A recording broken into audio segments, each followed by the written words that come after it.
Hello, hello, hello, friends. Holy shoot, my mic was way up high. Sometimes I wonder about that stuff. Welcome, though. Welcome in. Okay. Turn that down a little bit more. I think we're good to go. Woohoo! How's everyone doing today? Happy Friday. Crazy that we're back. I mean, we just streamed yesterday. That was super fun. Did you find a bony? Astra's being crazy today. Blood Oak, how are you doing? Welcome, welcome back. Kimmers was first once again. Thanks to everyone. Nikki contributing to all of our community goals. Excuse me. Can you please keep it down back there? Madame, how are you doing? Do you have the day off, Madame? How are you doing, Cookie? Yeah, Astra. Definitely a case of the Fridays. Astra, did you find Boney? She's like, get it, Auntie. Yeah, it's good to be here on a Friday. We're ready for it. Madame, you have good news. Got your eye doctor appointment and you don't need progressives. Woohoo! That is great news for sure. Always a good thing when your eyes are tip-top shape. Well, when you don't have to spend more money on glasses, let's say. Because the lenses and frames are so expensive, I know. We have a little bit of a chilly day today. It's kind of our last chilly day, and then the rest of like the next 7 days is so nice out, like +3 Celsius, +5. It's gonna be wonderful. So yeah, our last wintry, chilly day today, and then back to springtime, I guess. I got nothing. Got nothing. Okay, we are gonna be cooking a Ahi Tuna Poke Bowl today. I've never really made one of these bowls before, so why don't we learn a little bit first? We're gonna transport ourselves to the Hawaiian Islands, and then away we go. Also, I wanted to say Suki. Suki with the 20-month resub at tier 3. Friend, thank you. Thank you, thank you, thank you. 20 months of deliciousness. We're here for it. Nice day ahead, Kimmers. Yeah, so it started out this morning, like pretty sure what? It was -20 this morning, and by the time we hit 5 p.m. today, it's gonna be +1.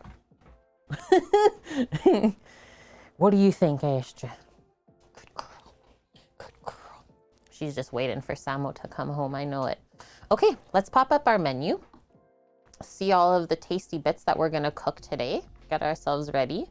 So Ahi Tuna Poke Bowl, a soy and sesame seasoned tuna, so it's served raw. Just some simple boiled jasmine rice to go with it. That's kind of just the filler, honestly. Some sliced radish, avocados, shredded carrots, sliced cucumber, a creamy sesame sauce that we'll make from scratch today. And then for a little bit of crispiness, I thought it would be yummy. Someone suggested some fried shallot on top of that bowl. And then lastly, we will be finishing off the stream by marinating some Peruvian chicken for tomorrow. Hi, Lauren, how are you doing? Hi, hi, hi. And yeah, we ended up with 3 plates going out tomorrow for supper club. I'm pumped. And we do have a couple extra pizzas to make on Sunday for our friends, real life friends. It's gonna be lovely. Okay, so to go along with the menu today, we have 2 awesome recipes. I linked the Ahi Tuna Poke, so that's just to season the tuna. That recipe is from Alton Brown. I don't think he'll let us down on that one. And then we also found a really good recipe from Delish for some inspiration of how to build your poke bowl after you have prepped the tuna. Lauren, it's your first week of being sober and you're exploring low-fat fun foods. I saw your stories on Instagram. It's looking really good. You're having spinach with chicken breast, non-fat cheese, and tomatoes with thyme. Happy to be here. Awesome. Oh, I was like, what is that? They're firing up the snowblower. Let's go. Yeah, we got a bunch of snow last night too, randomly. That's awesome, Lauren. Well, yeah, let me know as well if you need any help, like eating those lower fat foods. I am definitely a pro at it. Oh man, don't want to go back to it, but I will help you out if you need. You can't use butter or olive oil. It's really hard. Yeah. So that's like the diet that I was on when I was bodybuilding a couple years back. It is so hard to like cook with no fat and to keep things from drying out. Oof. It is a challenge right there, right? Okay, day. Let's do a little bit of learning. Does that sound good, Astra? Do you want to lay down with Auntie? Or do you need your chair? Oh, I also wanted to mention to everyone, so I don't know if you saw that I posted in Discord applying for the Great Canadian Baking Show. So I did that. I filled out the entire application. It took me over an hour. I think there was like 60 questions to answer.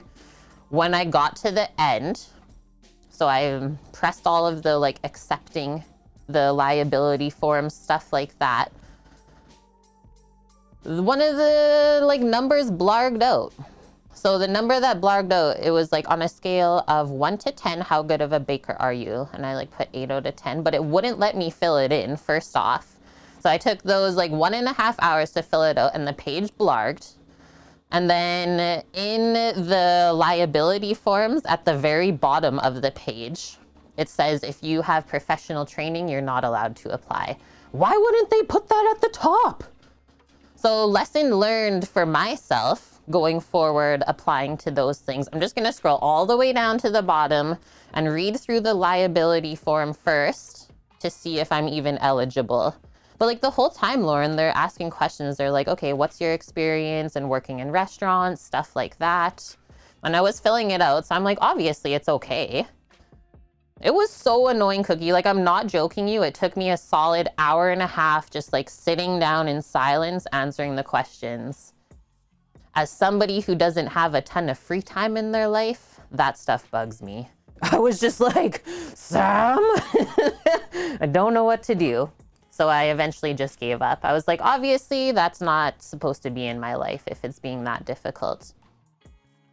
Send them a bill at full rate, right, Carsis? Okay, so this took me 1.5 hours to complete. But I will still apply for the show on the island. I'm definitely gonna apply for that one because they say you can have whatever experience possible. So that one, I'm not going to leave. Yeah, at 150 bucks Canadian. So good. So yeah, there's that. All right, back to learning about poke. Just wanted to catch you guys up on that because I was actually really excited about it. And then that happened.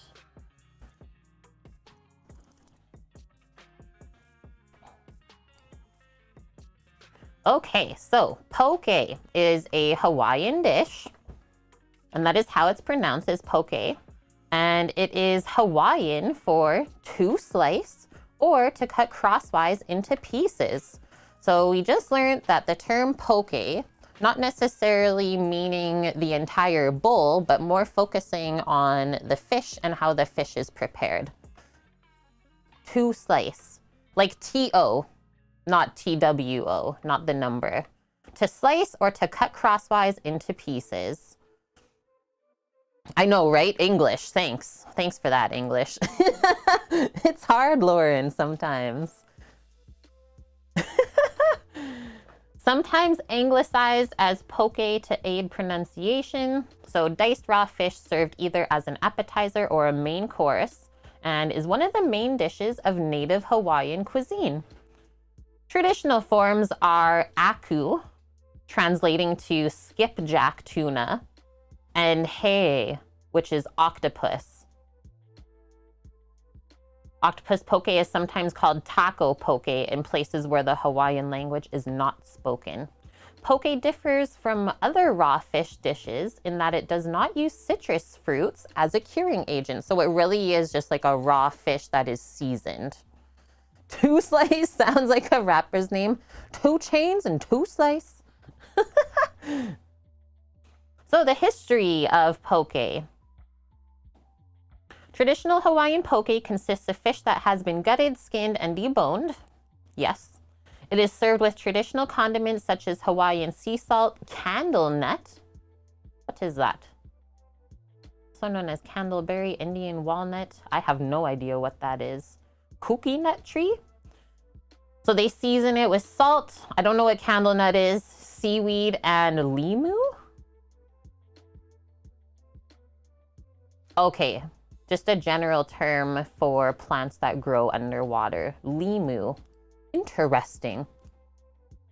Sammy too slice. I love it. Slaying those meats and bars. Beginning around 2012, poke became increasingly popular in North America. I remember that. We were just like living in Vancouver, just moved there, and the amount of poke places popping up in those first few years was insane. So it's relatively like a new thing in North America, right? But it's been eaten for a long time in Hawaii.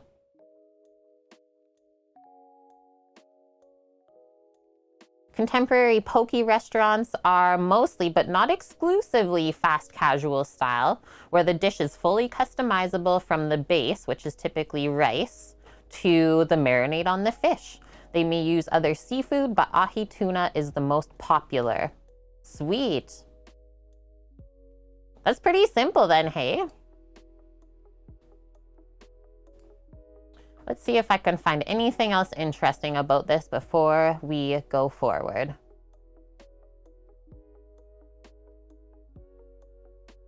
Yeah, so it's believed that poke was first prepared by native Polynesians centuries before Western travelers arrived on the islands.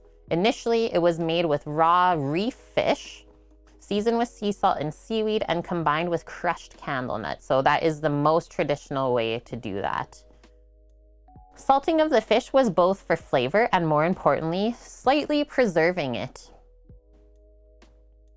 Listen to this. So most historians agree that it wasn't until the 60s or 70s, so 1960s or 70s, that the name poke was given to the dish we currently recognize today. So it wasn't named poke until the 70s, and then we didn't really see it in North America until like 2012 was the beginning. Awesome. So not that old of a dish then. Gonna be delicious. Cool. And yeah, this stuff is pretty simple. Like, not a ton of cooking. The only thing we're cooking today is the rice, so easy. And then we'll do our crispy fried shallots just in a small little saucepan on the stovetop. But that's really it. Everything else is just raw, fresh prepared.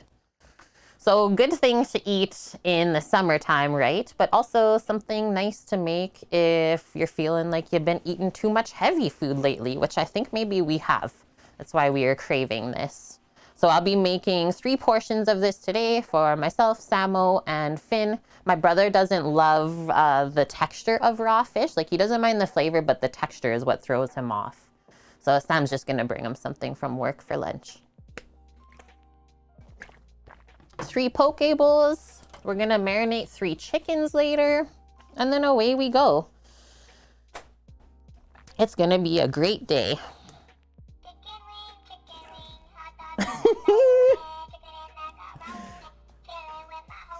Thank you, Mish. Happy whole roasted chicken day. Is that what you made for Din Din? And thanks for the 19 months in a row, Mish. We had Suki at 20 months, Mish at 19 months. Where does the time go?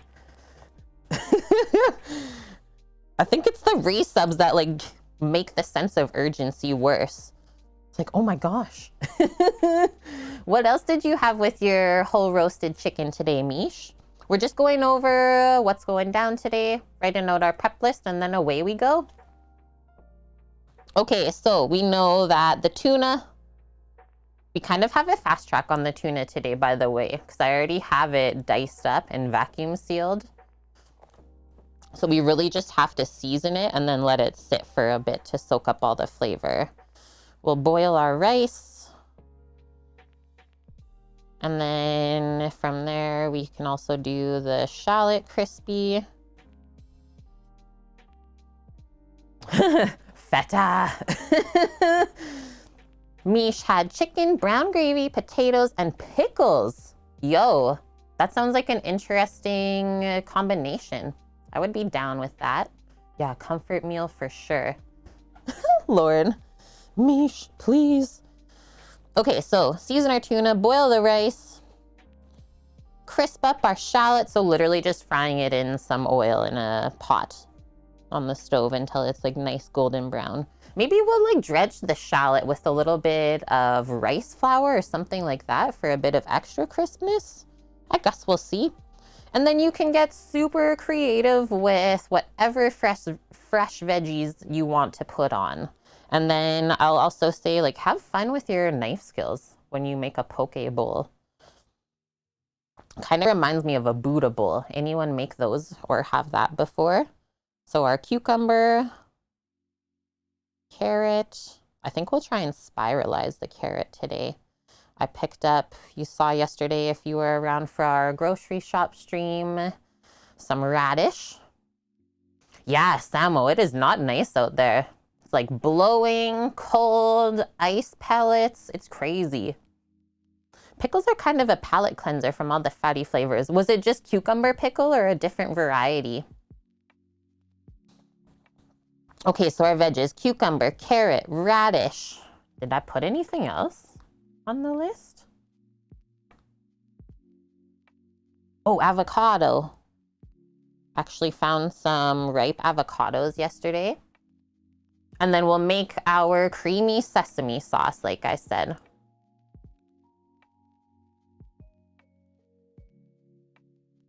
I actually didn't find a recipe for that. I might look really quick. Like, I'm thinking the creamy sesame sauce that you get when you go out for like teppanyaki. It's so yummy. Be coming back in 1.5 hours, and you're stopping at the store really quick too, right, Samuel? For the couple of things. Okay, and then lastly, marinate Peruvian chicken.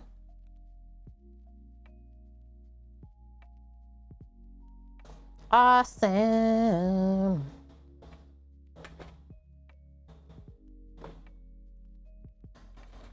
Put that over there. Thank you, my dearly. All right, I guess I'll go grab the tuna, friends, and we're getting started. It feels like so early still today. I don't know why. Yeah, we'll grab our couple things. I think it's good to marinate the fish a bit earlier rather than later so it can soak up all the flavors that we want.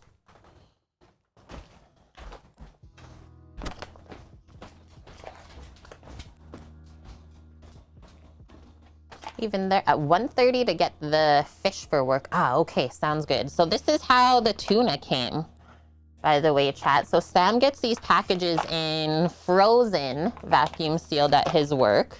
So Ahi Tuna already chunked up to the perfect size. So we'll just open this up, drain out as much juices as you can from the package, and then we'll just pour it into a bowl, season it up. Yeah, Finn is good for the tuna. She loves it. Just my brother is not. So there's lots here to make 3 portions for sure. That'll be perfect. Okay, what does Alton Brown say? What does he say for flavoring this up? I don't actually know if I have any more scallions, maybe. I might have saved one. So he does soy sauce, sesame oil, rice vinegar, some yuzu juice, so I might just do a little bit of lime, green onion. Oh, okay, so instead of the candle nut like they were talking about, they actually put some chopped macadamia nut. Maybe that is what macadamia is candle nut. And then your tuna. Sweet. Hi, Frank. It's been a bit. How have you been? It's recipe reminds me a bit of Tongan ota ika. I'm looking at it. I'm looking at the link. Coconut? Kind of, hey? Is that salmon though? Mochi or blue cod, lemon, onion, cucumber, tomato, colored peppers. Very similar, hey?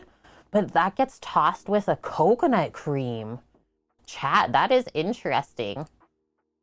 So, what is the origin of this? Japanese then, that dish, Frank? Sounds nummy. Good girl, Astra. Good girl.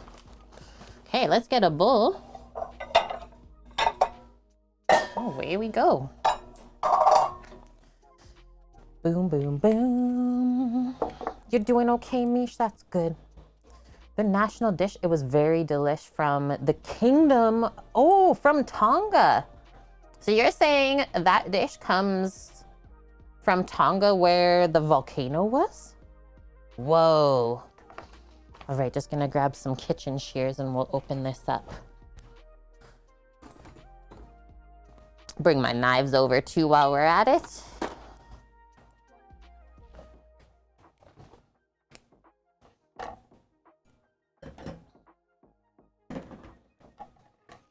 You were there in the early 90s. That is absolutely wild, Frank. Thanks for sharing that with us. So what should I do? Should I try and drain the juice in the sink first and then pour it out? That's what I think might go the easiest and cleanest. Is now that I open this up, I'm just gonna like tilt it to the side and let those juices drain out in the sink. I'll be back momentarily. Astra's like, whoa, where are you going with that, fish? Are you a tuna dog?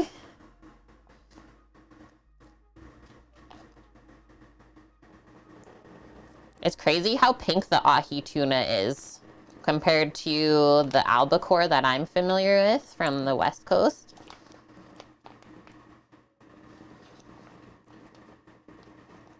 It almost looks fake how pink it is. Okay, almost there.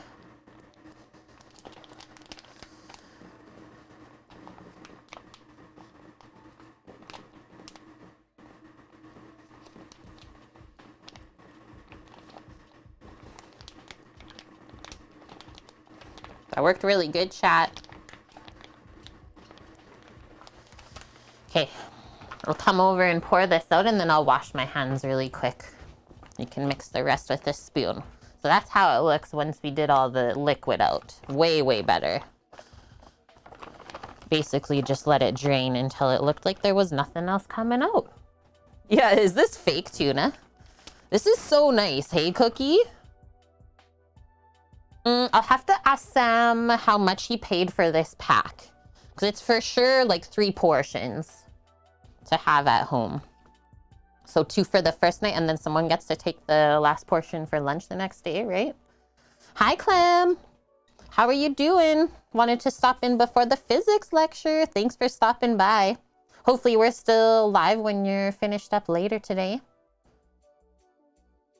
Yeah, so Samo brought this home from his work. I'll see if maybe he can take a photo of the box or something where it comes from. Oh yeah, it is 1.6 kilos it was, times 6 bags like that in a case. So 6 of these.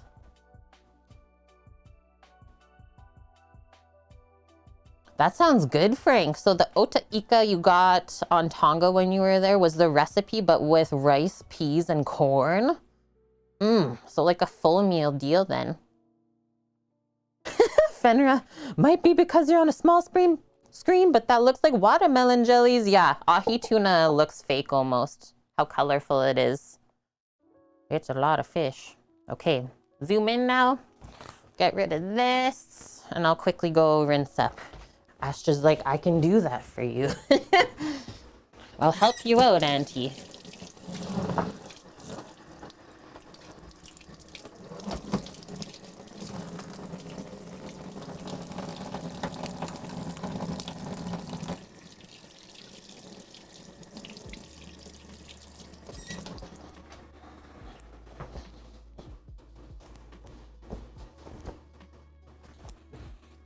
Good girl. Good girly. Okay, now I get the ingredients to season. Hi vicariously through you. What do you call a fish with no eyes? A fish. Oh no. Very cold and slushy slippery there, Clam. Good day, even though you almost fell 5 times. Be careful out there. It's all about the shuffle right now. Just pretend you're a minion. That's sometimes how Sam and I walk around here. Yeah, Trev, that's what everyone is saying. Fish looks like a watermelon. Perfect. Let's trick them. Okay, what does Alton Brown say? Let's grab our soy sauce, sesame oil, rice vinegar. I'll go grab some lime out of the fridge, as well as green onion if I can find it. Hi, Bonk. And please, do not even apologize for being late and living your life. How are you doing? Oh, Bonk was playing with dry ice from your frozen soup dumpling shipment? What? Lauren's out here trying to spank him. Lauren, please. You're gonna get slapped with an anchovy. Better watch out. Bonk. Dry ice is very distracting. So you know what? That's fair. Yeah, I'll take it. I want a container of dry ice. I want a bottle.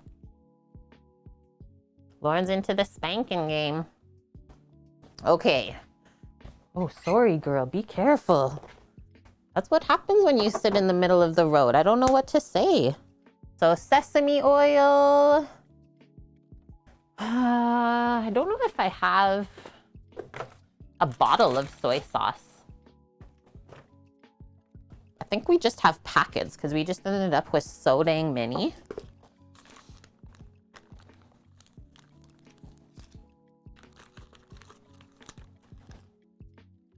And same with ketchup. Like anyone need ketchup packets? I'm gonna start selling them on the side. Togo ketchup packets. They always just give so many.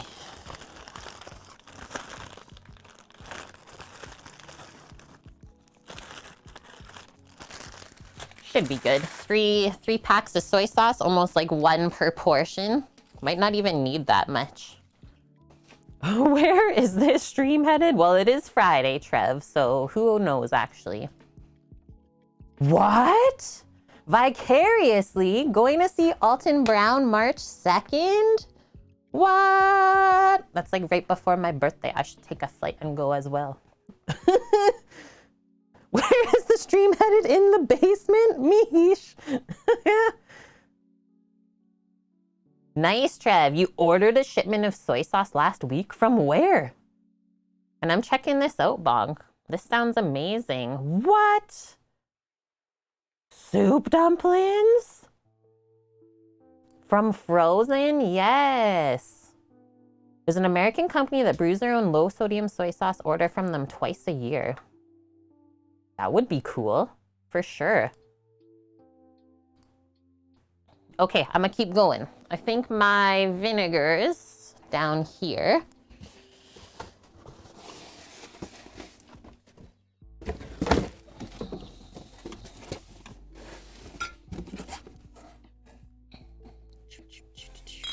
Oh, nice one. I even have a little bit of cooking sake. Oh, actually, why don't we do this instead of the really harsh soy sauce? I forgot I had a bottle of light soy sauce. We'll do that instead. We'll do a little drop of this for some acidity. Need to get the bamboo steamers, Bonk. They are so handy.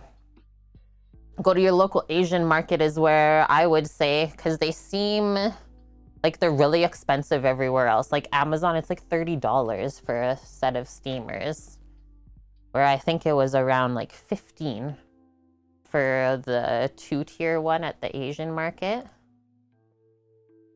American, just catching up, guys. And hi, yet it is. Good Eats is probably your favorite cooking show. So you're so excited when you're doing an Alton Brown recipe, right? Yeah, that's I think what got me into cooking.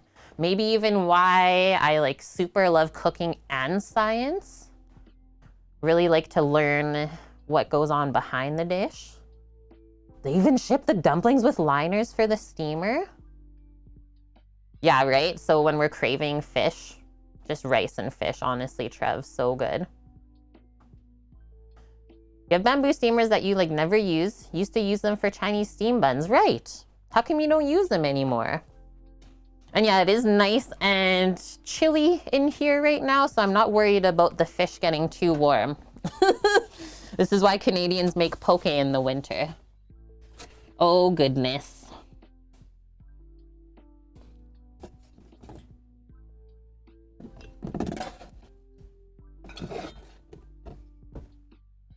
Oh, I did have what I'm looking for. It's just in a different bottle now. I was like, where the heck is the rice fin? It's right here. Woohoo! So you got all those. So soy sauce, rice vinegar, and sesame oil is the base of this. And you do have an Asian store in town, Bonk. You'll have to look. Otherwise, pretty sure the Asian store next to the bigger town over has them. Nice. They're so handy. They really are. Use them for all sorts of stuff, even veggies sometimes. Okay, just gonna go check for the green onion. And I'll grab the macadamia nuts while I'm here.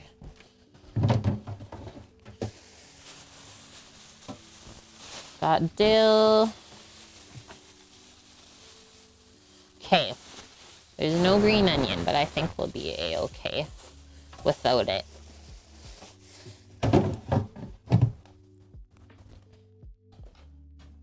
Good peppers. But I did grab a lime while I was over there. Some limey. Hi, Mickey, how are you doing? Yeah, the prices for the steamers are crazy now, Trev. Seriously. Why did they go up so much? Like the set that I got, my mom found at a garage sale brand new. The lady sold it for $3. That was like a run, don't walk sort of thing. And I do like goat cheese miche. I have an entire Chev block in the fridge still. I'm making a pie tomorrow with goat cheese, tomato, and zook. Yum, that's gonna be good. Mickey just made some chicken and pasta. Love it. Yeah, don't get bong started this week, okay? Okay, now I'm just gonna read the ingredients here. So a tablespoon of soy sauce. I'm gonna double it. Or maybe this is 8 ounces. 8 ounces of ahi tuna cut into 1/2-inch cubes. Actually might be accurate. Let's get a measuring spoon then. What's up, puppers? What's happening to you? Are you all concerned because they're doing some snow stuff? Is your eye okay? Good girl. She's really cute. Okay, so I don't have white soy sauce, but I do have light soy sauce. Do a spoonful of that to start.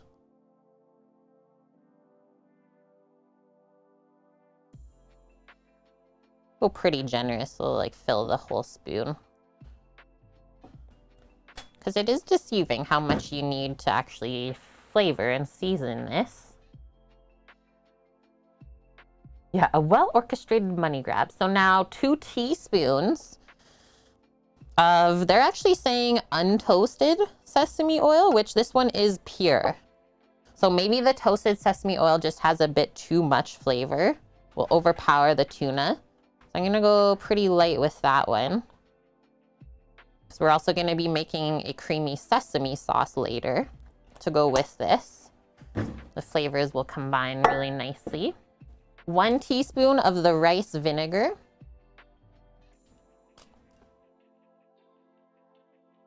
Just to cut through some of the richness. Not too much vinegar because it will start to cook the fish, right? Let's give this a little mix now. See how it's looking.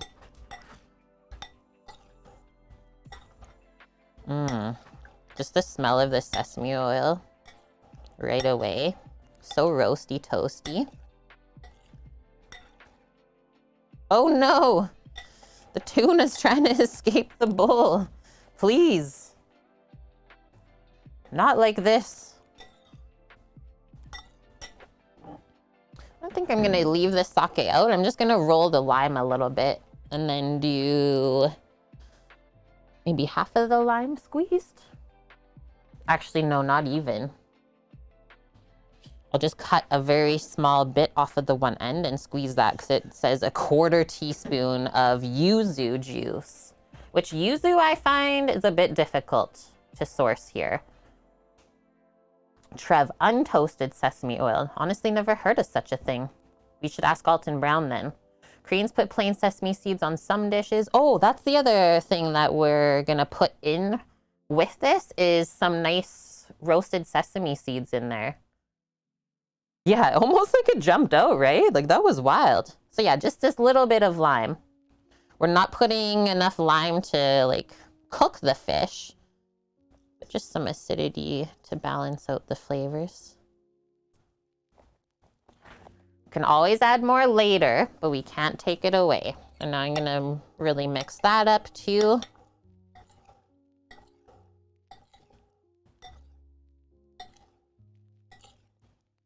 This would be really nice with green onions. That's my own fault for not picking those up yesterday while we were out. I think I thought I had another sprig. That's okay though. Do we need anything else in here? Oh yeah, the macadamia nuts. Very interesting that this gets a little bit of chopped macadamia nut in it. I never thought that, but yeah, to cut through the mushiness of the fish, because it really is. Like when it's raw, that's where I find a lot of people have textural issues. But adding that little bit of crunch from the macadamia nut, yeah. Wait, Lily, what's happening?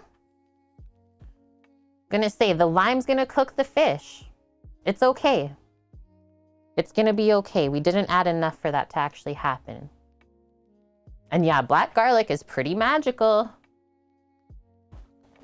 Okay, go grab a small bit of macadamia nuts.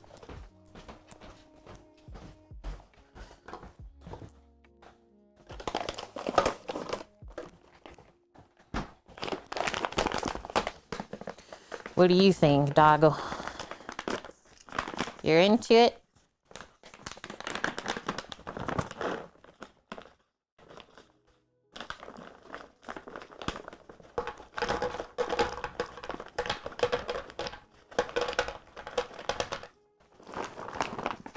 I don't foresee there being a ton of macadamia nut in here. So I only poured out like 1/4 cup. Just enough for a little crunch once it's chopped up. Why the heck not?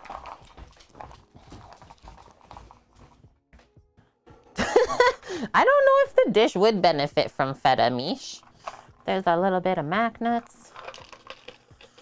Yeah, that is actually one thing that we always talk about on stream, but haven't actually made, was ceviche. Still not.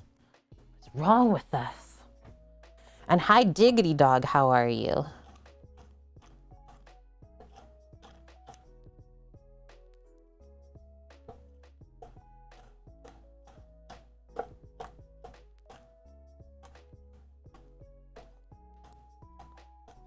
Now who's actually craving some macadamia cookies?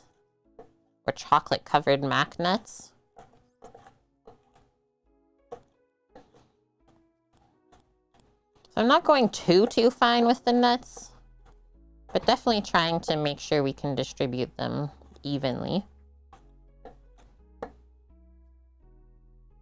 Oh, and guess what, chat? Just catching up on some supper club info. I already had one of the people that we're delivering to tomorrow. He already prepaid. How lovely is that? What an absolute legend. Paid in advance 2 days for the food he's getting Saturday. And he doesn't even, never even met him. Doesn't even know what he's getting. Choco Max, yeah. Death nuts? Why are they death nuts? That's called faith. Vune. He sounds German. I like him. Yeah, he sounds really awesome. And he's even like, is it okay if I tell some of my other neighbors about your stuff? Because he's literally like, so he's not on this side of the river, he's across. It's a little bit different of a neighborhood over there. This is so interesting. I've never had a poke mix with the nuts in it. I'm intrigued right now. He isn't gonna regret it. I don't think so. I don't think so. He ordered 2 dinners, 2 desserts. And I think it will be a weekly thing. It sounds like he's pretty busy working, so he just has some money to spend on good food for himself. Gotta love that. This is the recipe, Trev. It's really traditional to do this.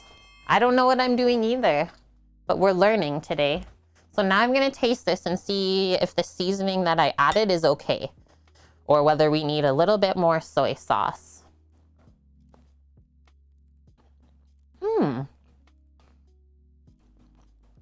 That's actually really nice.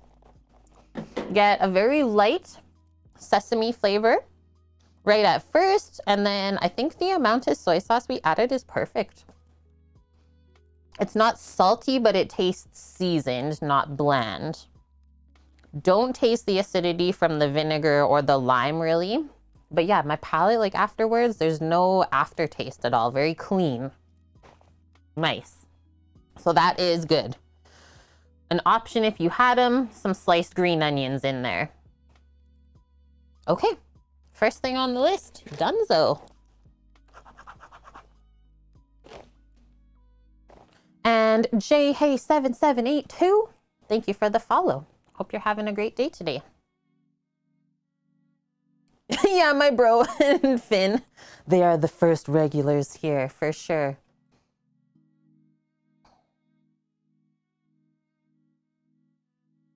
Aw, that sucks, Trev. You're always the one in the room with the nut allergies. Is that the only one you're allergic to? Is the mac nuts? That's like Sam's dad actually. Is like allergic to only some nuts. Interesting. Okay, so now I'm gonna put this back in the fridge. And it's just gonna sit there, marinate up while we keep prepping the rest of the ingredients. So Finn likes tuna like this, but my brother doesn't. I think the flavor is okay, but it's the textural like mushiness of it, Lauren, that he doesn't like. So we're only doing 3 bowls today. Rando gets a special lunch from Sam's work.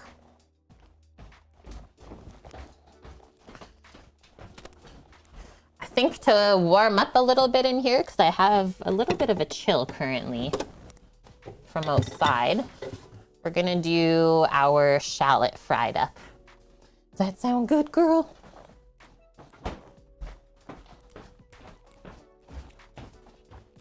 Do a little bit of frying. More for Sam. It is very new, and like that texture, that's could be something that you just don't get used to ever. Trev, cashews and almonds, but you don't eat any nuts because your reaction is your mouth and tongue go numb for hours. Oh, I can't even imagine. Just gotta play it safe then. Okay, grab some shallots here. Just moving a couple things out of the way. So we'll thinly slice the shallots, and then we'll just shallow fry them in a small saucepan. Oh, you get like an itchy mouth when you have walnuts, Bonk? Yeah, just avoid them. That is interesting. So I think we'll do 2. These are pretty small shallots. It's just for garnish, a little sprinkle of crispy shallot over the top. I don't think we'll do garlic because it'll overpower the tuna for sure. And that's also why I chose a shallot instead of just like a red onion or something. So the first step today is that we are going to peel it, as well as cut it in half. So cut down each side, and then in half will be easier to peel. And hi, Nessie. It's all good. You're the second person that has apologized for being late. Better late than never, friends. Life happens. It's a thing. I always try to be the constant. I'll be here, even if you're not.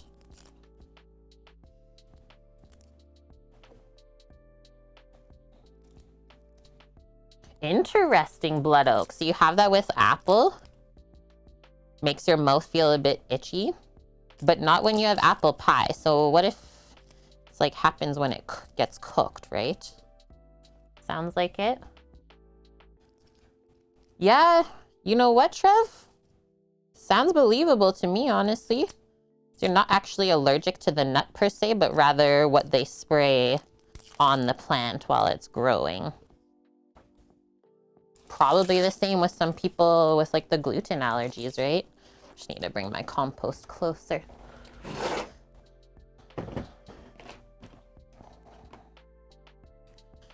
Yeah, right? Like, so it wasn't until was in like elementary school. So what, maybe 12 years old, that like peanut allergies started to become a thing, like massively. You had a skin prick test when you were a teen. Mildly allergic to nuts, walnuts being the worst. Peanuts too, but you love the peanut butter. It's so hard to give that one up, Bonk. That's good, Frank. Once bought a nice big bag of walnuts. The label warning on it was, might contain traces of nuts. Thank you for that. Maison Chimkin. That's good. Okay, so now I'm just gonna cut like little half moon slices through the shallot. Really important here that we cut it all the same thickness. And I'm not gonna go too thin. Otherwise, I find that the shallot will just burn when we fry it. Yeah, I think we'll just pop a little dredge in some rice flour really quick before we pop it down into the oil to fry. And that'll crisp up really nice. And heck, whatever extras we have left over of this, we'll probably sprinkle on some pizza on Sunday. Garnish a pizza with crispy onions. Yes. It's like on the back of the payday bar. That bar has nuts, Lauren. Might contain traces of nuts.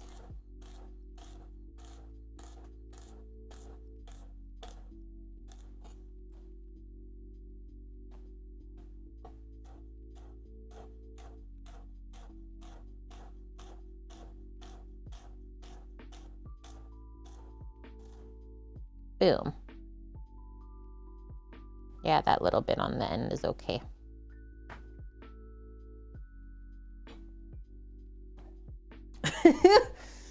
Yeah, legally they have to put it on it.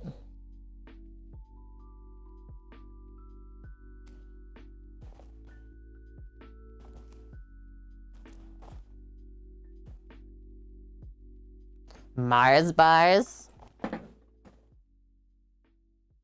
Did they have Snickers in the States? They got Snickers bars in the States? I can't remember. I'm just gonna put the shallot in here. The mac nuts were in here for measuring. We'll just reuse the container. Save some dishes. Okay, there we go. Scarlett, yeah, I thought it contained Mars. I'm suing. That warning is fair, Lauren. Warning, there might be some delicious content on this channel. You guys have Snickers? Okay. Ooh, almond Snickers? Yeah, we tell them, Scarlett. We're writing letters.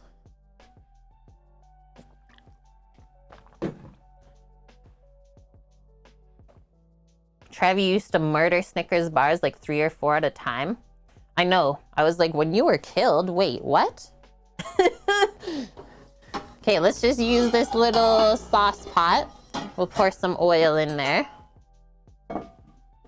Some frying oil. And we'll get it heating up on the side while we toss this with some rice flour. Let's pop it on the induction. Why not? Yeah, when I was killed, it's like, wait, are you an alien then? What are we trying to say here? Noted. Everyone note this down. Whenever Trev dies again, bring Snickers to the funeral. Thank you for that. Yeah, back in 1786. Oh no. They were called marathon bars before?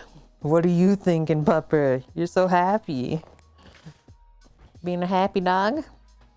Okay, my oil is over here. I don't know if this is possible, but we're gonna try and pour out of the massive, massive jug. So I don't want to use grapeseed oil. Can I pour the smallest amount out of the biggest box? Oh my goodness. Chat, don't watch. Don't watch, I might crumble under the pressure.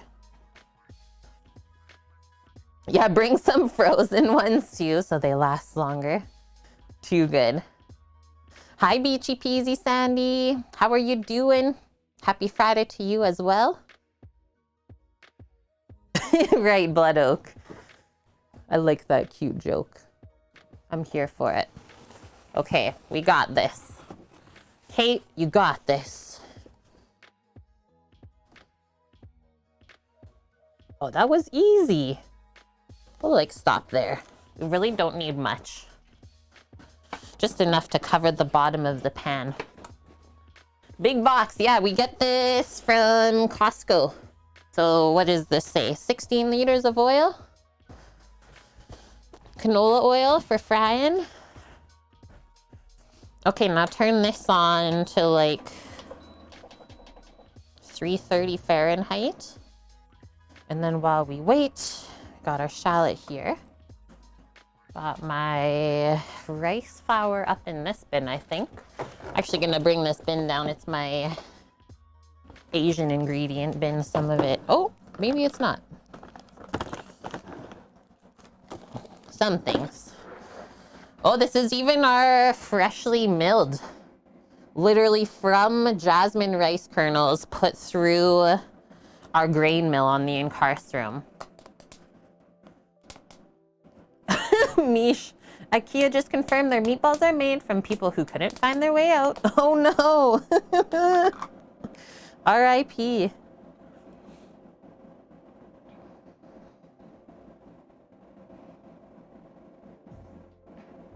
Yeah, I know someone brings boxed wine to a party. They don't like me.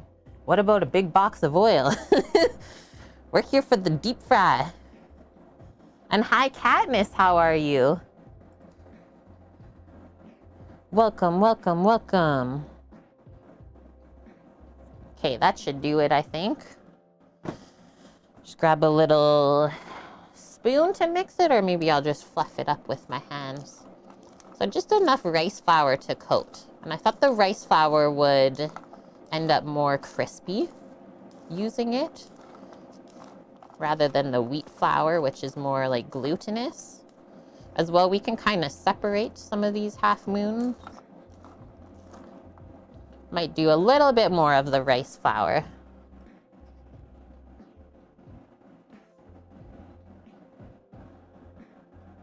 Mickey's bringing the boxed wine.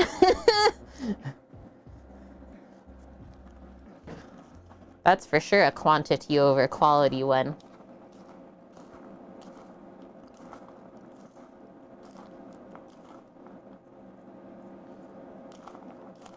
Perfect. So all the rice flour is like totally coating this. That's how it should look. And notice how I did this, the tossing of the flour dredge, basically right before we're planning to fry. Because the longer it sits, kind of the soggier it will get. Because it'll start drawing out the moisture from the fresh shallot. Pop that there, rinse my handles.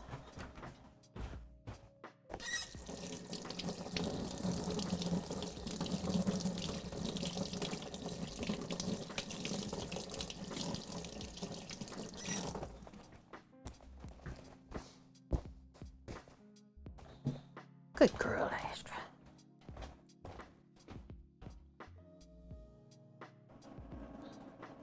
And yeah, looking for around 325 Fahrenheit on the temp on here.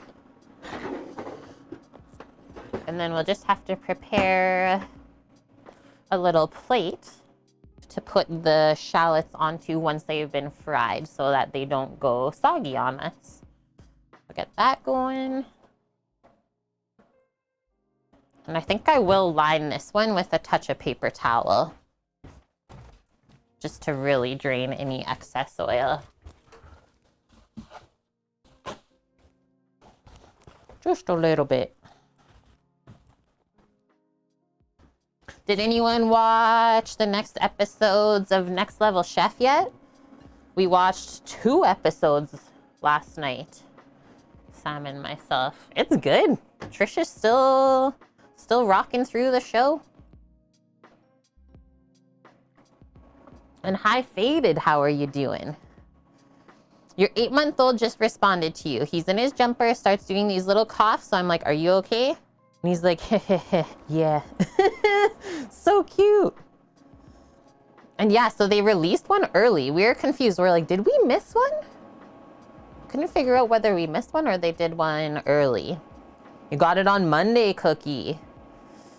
I think you're right. I think we missed last week's for whatever reason. Probably the fridge. We got a fridge. Okay, where's my gun? My temperature gun.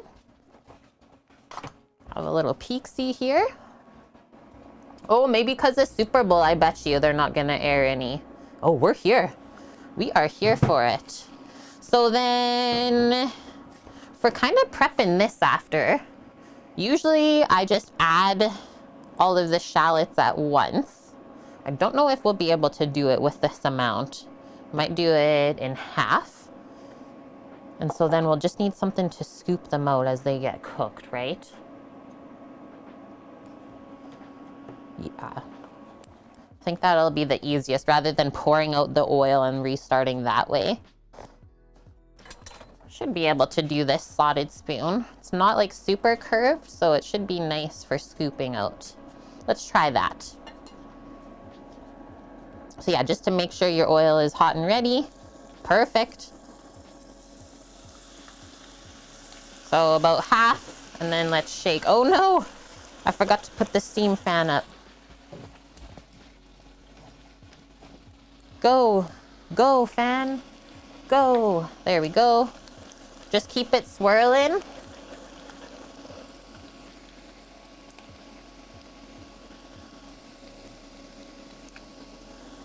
And then we literally just watch until they start to turn golden brown on us. You really don't want to burn this because then it'll just taste bitter and you'll have to start over. Yum.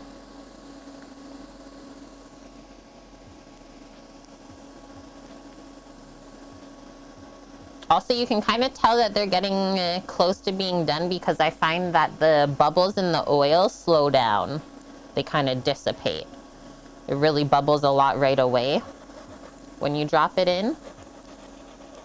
But then as they get more cooked, the bubbles slow down because there's less moisture to cook out. And these are good on a lot of different stuff. Crispy shallots on soups, salads sprinkled over, pasta, poke bowls like we're doing today.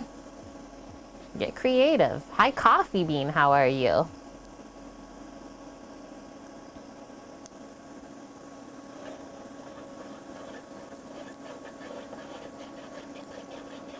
Keep it rolling.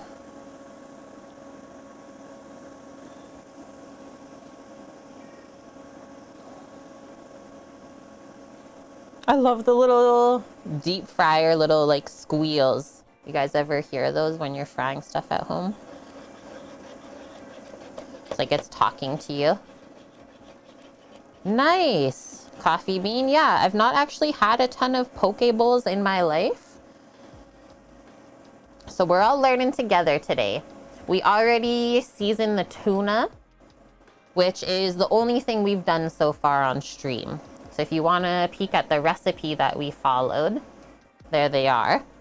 And right now we're working on our crispy shallot garnish. We're almost there, almost ready to take this group out. And we'll put the next ones in. I might have to do like a little flip over, it looks like. There we go. We kept the oil temp really nice though, considering nothing burned. These couple just look dark because of the dark purple on the outside.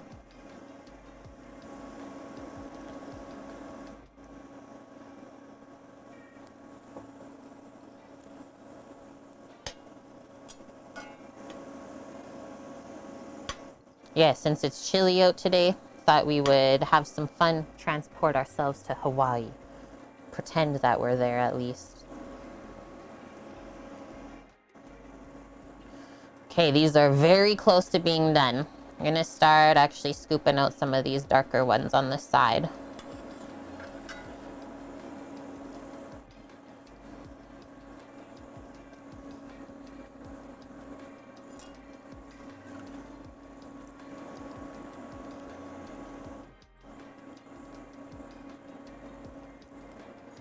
So like onion rings, but not, let's say.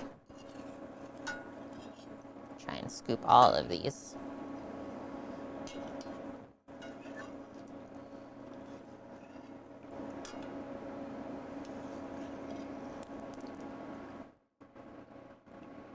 It's been raining there for 2 days.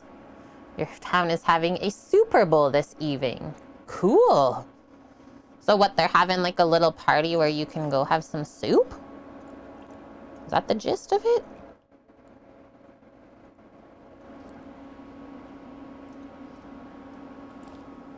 Those look a bit dark. I'm just gonna try one really quick. It's good. Totally how it should be. Okay, next ones. Whoa. Don't pour all the rice flour in like I did though. Look at how steamy it gets at first. And so I always kind of shake this at first to get everything separated too. It'll fry more evenly. We'll try and do the next ones a little less dark.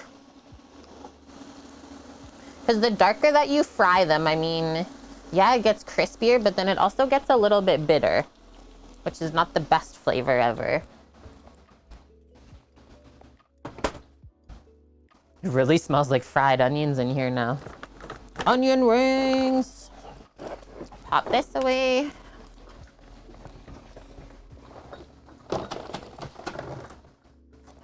Gonna take our oil bin away while we're waiting. What you need, girl? You got ants in your pants today?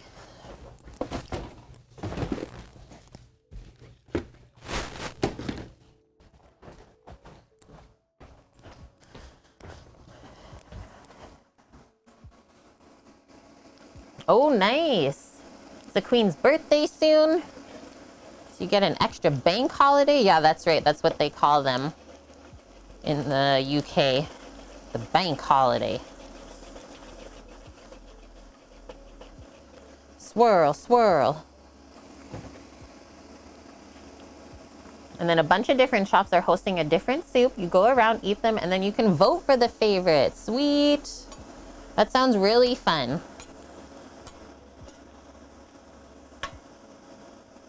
Impressive that they're pulling that off during the pandemic too. Sometimes you just have to start living again, right? Yeah, doggos are waiting for tuna bits to fall on the floor. Yeah, she's mad at me. She's like, you never gave me any. Never got to try it. Okay, so now I'm gonna start to try and take these out now that they're going more golden brown. I think I'll just turn off the oil even, so it doesn't keep getting hotter and hotter.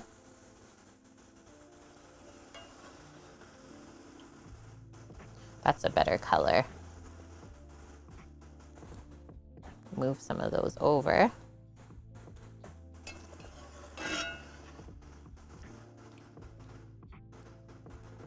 Yeah, gravity. That danged gravity, blood oak. It'll get ya. Gravity doesn't have feelings. And so now, after this, I'll let the oil cool off, and then I'll use some cheesecloth to strain the rest of this out, and then we can reuse it another time for cooking. All right, so that's all good to go. Just gonna get rid of a few things. Always clean as you go. I think I'll just pop this entire burner set over to this side. So there's our crispy shallot garnish. We'll just let those cool on the side and continue to drain off the extra oil. That's gonna be good. Just like a nice, crisp texture first off from this, but then a nice light onion flavor that I think is gonna complement everything. Especially since we didn't have any green onion to put on here. Yeah. Does that sound good, Astra? Okay, we'll unplug this. Another thing off the list. We're rolling right along. And now I think we'll get into some of our veg prep. Did my pen finally die? Chat, I think my pen finally died. Does not work anymore.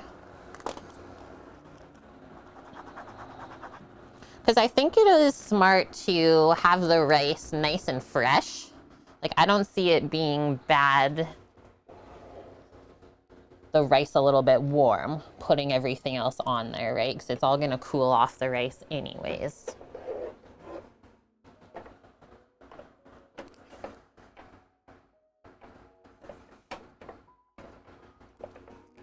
Excuse me, Astra.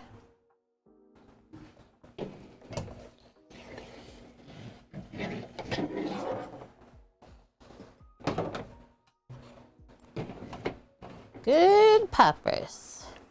Okay. Also gonna do just a little wipe of the board here. I can feel some residual rice flour. It's so gritty. Don't think I like that feeling on my hands. Okay, so cucumber. Oh, I forgot the radish in the fridge. We got this. I think we'll try and spiralize these organic carrots. Like, just go rinse them off, not actually peel it, so you can maximize. We'll try and spiralize those. It's fun to cut veggies in like all different shapes when you have a bunch that you're gonna serve together. So this is what we'll try and put the carrot through. It's gonna come out like curly. Samo wants to know in chat, how did everyone enjoy the shopping adventure yesterday? We did it actually really quick.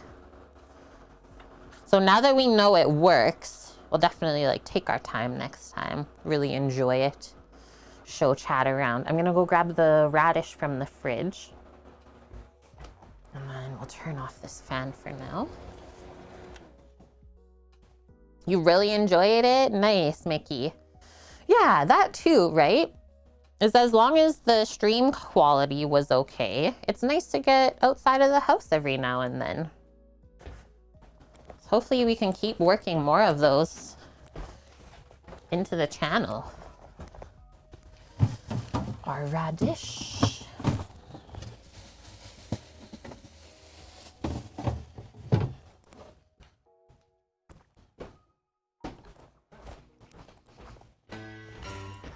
Really nice radish yesterday. Ah! Friendos! I was literally out of the kitchen. Welcome in. How are you doing today? Bubs, thank you for sharing your community with us today. Did you open up the diner this morning? That's what you guys were getting up to? How did everything go? Hello, a guy doing things. Welcome, welcome. Lady Token Monkey, hello. You did? Nice. So we are making a poke bowl today. We have already seasoned the tuna. And then right before you just popped in, we did some crispy shallot garnish for on top of the poke bowl for some crunch, light onion flavor. And now we're gonna start prepping all of our fresh vegetable components. Hi, Shadow, welcome. What were you guys cooking in the diner this morning?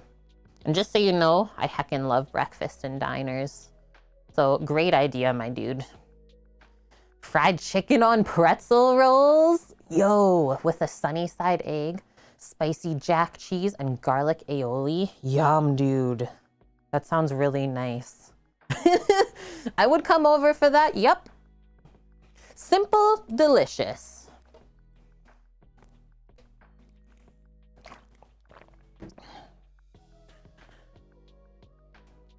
Yeah, devour that, right? Cookies like getting so pumped. No, they're just doing like a diner themed stream now, which I think is so smart.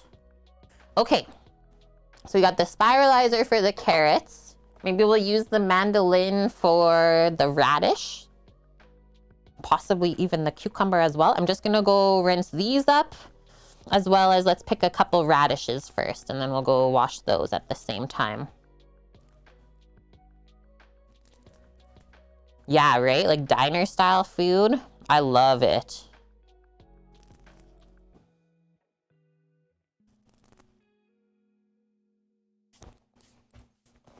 That's definitely a component of like grandma cooking, eh? So the radishes, I'm gonna leave this top little stem. Just gonna trim this bottom one where we're gonna start slicing.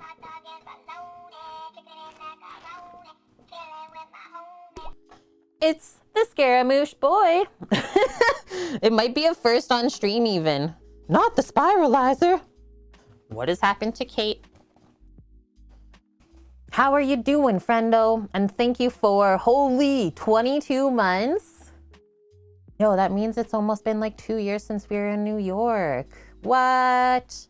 Okay, I'll be back momentarily. Washy wash. You were in the room just now? What are you doing, doggo? What are you doing, doggo?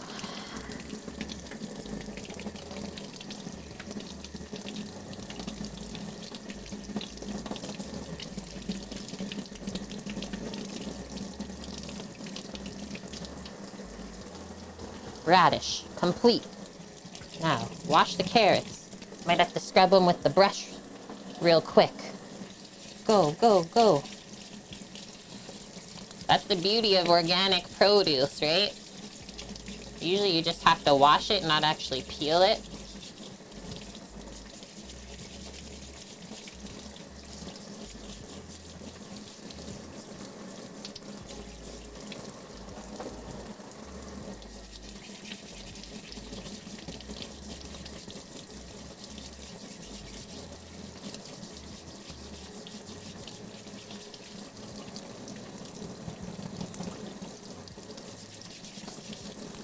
Alrighty, Roo.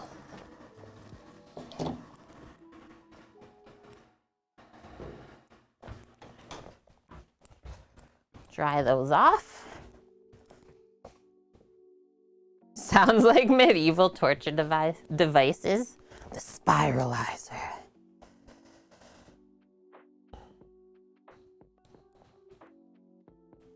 They kind of work, but not really. I will be honest. I think that's why you don't often see me using them on stream.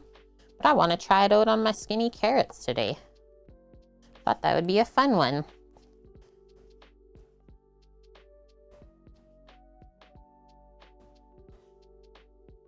Try the radishes.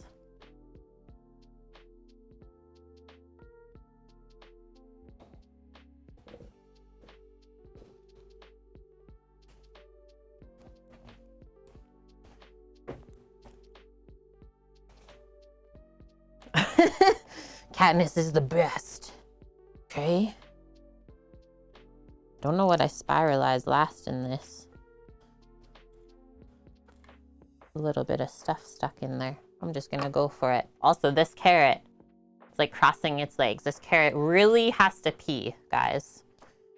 So I'm just gonna break that off because it's gonna fall off anyways. Let's see what happens if we give that to Doggo. She always bugs me for carrots, but then doesn't actually eat it. And then all I'm gonna do is just trim off this little bit from the end. That's not the nicest. Away we go. Let's test this out. If this doesn't work, obviously we'll switch what we're gonna do with the carrot. Yeah, it broke off its dingle. Ah! Is this even too skinny to go through? It might be. I'm gonna try my best though. It is really skinny actually. Should have used a fatter carrot. Okay, so we literally just hold this.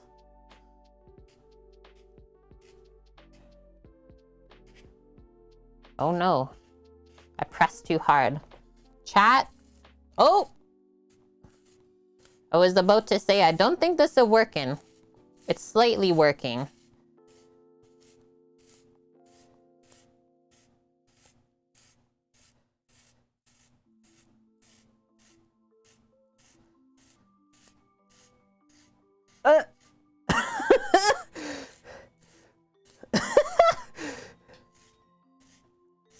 Honestly, the carrot just looks really cool on the outside after doing this.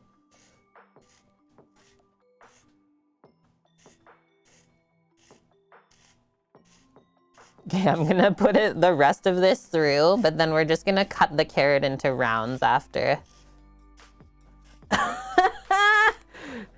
So it should be coming out like way nicer.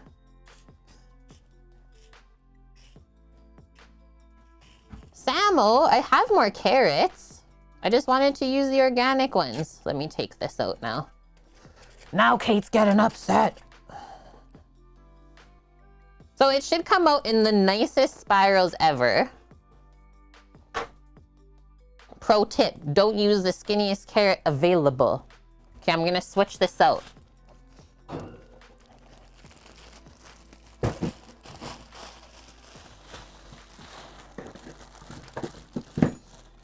Just trying to do FIFO, first in, first out. Obviously that's not gonna happen today. That is a fat carrot. I think this is the one. This is the one, chat. What if it's a misshapen carrot? Yeah, I don't think that'll work either. Because you saw, like, if it's misshapen, it doesn't really catch all the time.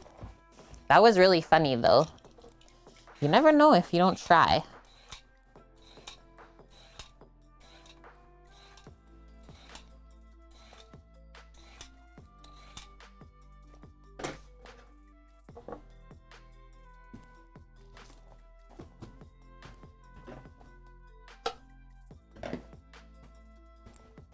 Okay, next.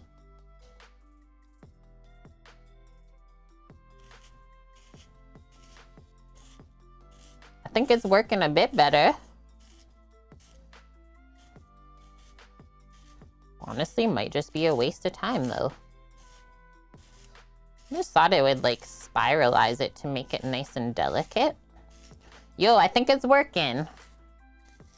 I hold it up here. You just need a carrot that's like triple C thick. And like, this is a microplane brand of spiralizer, by the way. This was gifted to me actually by someone from a restaurant that we used to work at. So this should be like the best spiralizer out there. Yeah, the Friday degeneration continues here. Sometimes it's fun to just mess around, okay? Chad is always the one messing around.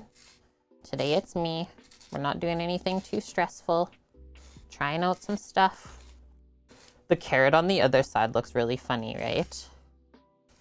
And then like the only thing that's kind of difficult is like when you get to this point, how do you continue? I gotta switch hands.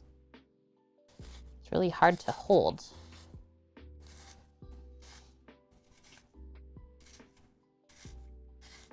Yeah, couldn't you just use the peeler? Weave the strands together like a basket. Scaramouche. Okay, some of these turned out pretty nice now. You get the gist of it, right? Yeah, I don't know what we do at the end here. I guess just turn it out and pull it back out. I don't know, chat.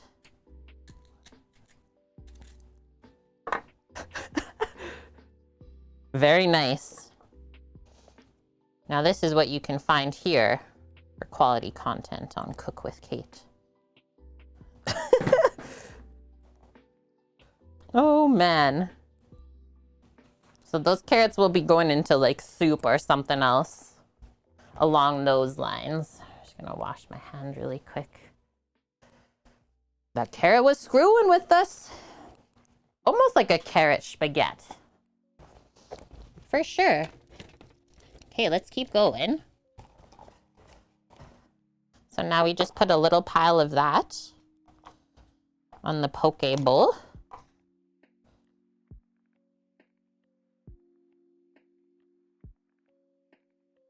Don't need a ton of all these ingredients, right? Especially with raw stuff, I find, like, once you have this prepped, it usually goes bad quicker. Now that we, like, broke the cell walls, let's say. Hassan, you're hungry? You have to come to the stream with a snack, silly. It's a must. Okay, clean this up.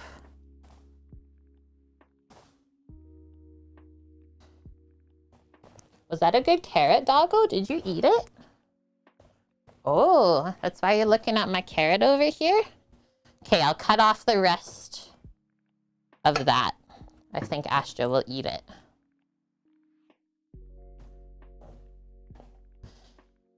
Okay, mandolin next. Get all of the safety measures here. Organic carrot passes.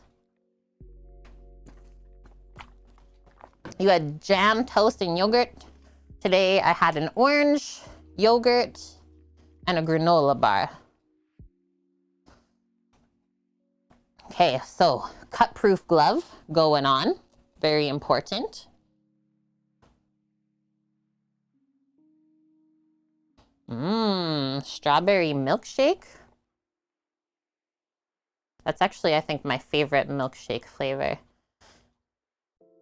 Does everyone remember back to, like, the OG McDonald's days in, like, the 90s where the strawberry milkshakes were so thick that you could barely drink it through the straw?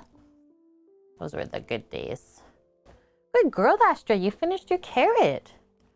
You got a steaming bowl of Cajun-style rice and beans. Nice. That's going to be so yummy. Okay, so this is another safety measure. So you just put the veg in there and press down. But I think that will just go freehand with these. So we already trimmed and washed the radish. Now we just have to go slow and controlled.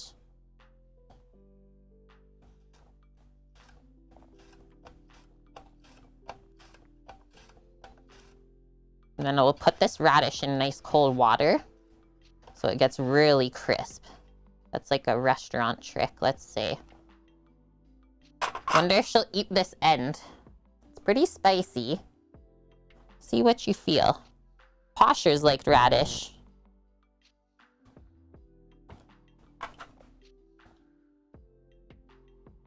Well, that one was pretty thick.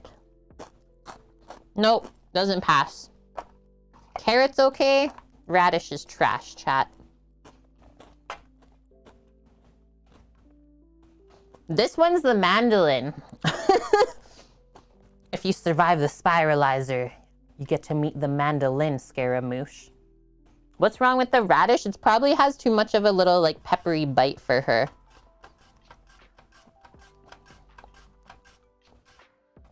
Really good radish, though, I will say. Not too spicy for me. I usually just munch those little tips that don't make it through.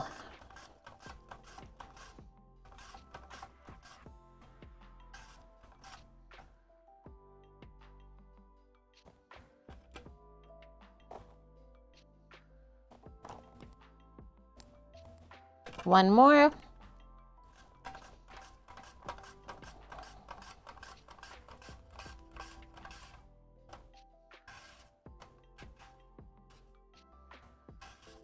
Yeah, radish sprouts are nummy. I'm actually surprised, like, the world doesn't eat more sprouts like that. So easy to grow. So many different kinds. Yeah, I'll keep my glove on. We'll use the cucumber on the mandolin as well. So that's done. Gonna munch those. Open this up. And actually, I think we'll just slice right off of this.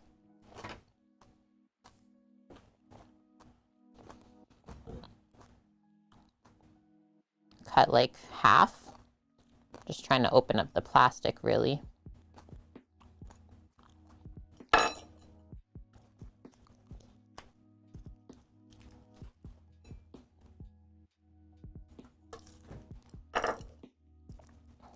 Let me in. Let me in. Okay, so we'll hold that. Really cucumber, I think. Crunchy, juicy bits. Torino, how's the day going? What's my favorite torture device? I don't torture anyone. You crazy. Okay, so now same thing. And notice how I kind of cut this on an angle.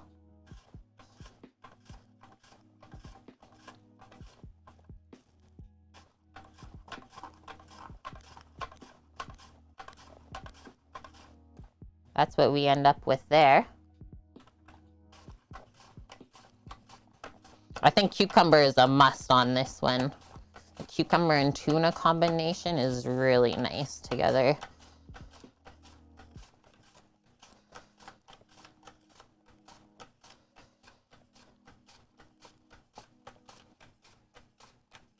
The Twitch paddle. Oh, that's true, Lauren. I think you're actually right. That's my favorite weapon in here. Oh, man. Yeah. Almost like so thin you can see through them.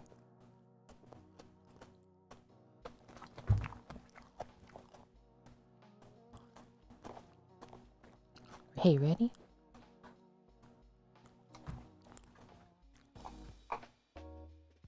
Giving her the ones that aren't perfect. It's actually just like a cool looking shape on the cucumber, the way it's sliced.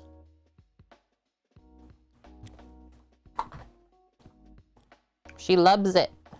She's quality control, checking all of the veggies that we're having today. Hi, Twitch Blackmore. How's it going? Now you're imagining a meat tenderizer with the Twitch logo on it? Yo, that would actually be pretty cool. Okay, so there's our trio. And then the last veg that we used today is some avocado, which I think it's smart to just cut them up right before we serve because they are really nice and ripe. Just have those on the side ready to go. They're actually really cute and small too. Okay, so that. Like I said, we're gonna put some nice cold water over the radish to help it crisp up. And then I always rinse off my mandolin right away. So we're just doing veggies on here. So just like a soapy water rinse will help the stuff not get stuck on. If there's any vegetable fibers there. So I'll be back momentarily. Bonk, I had a espresso shot from Rando today. Feeling so good. So yeah, I've been trying out just drinking espresso and seems to be better for me than coffee and milk combination. Interesting.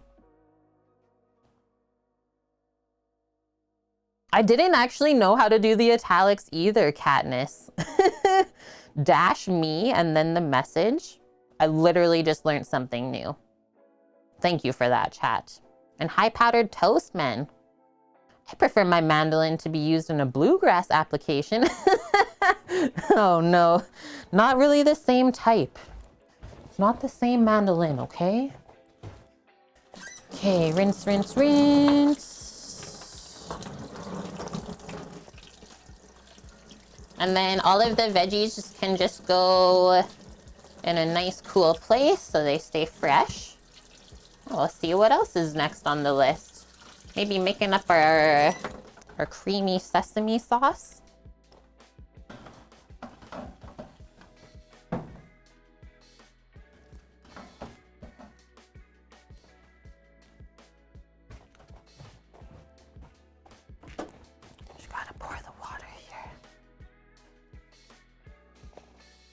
There's lower caffeine in espresso. Really? I actually didn't know that. Yeah, it's like I drink an espresso and I don't get shaky or like sweaty even. So I think that is what my body's the happiest with.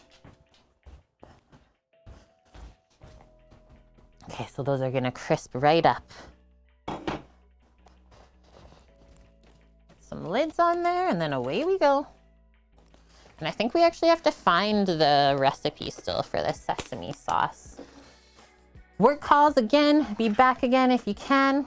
Okay, sounds good, Scaramouche. And thank you once again for the resub today, friend.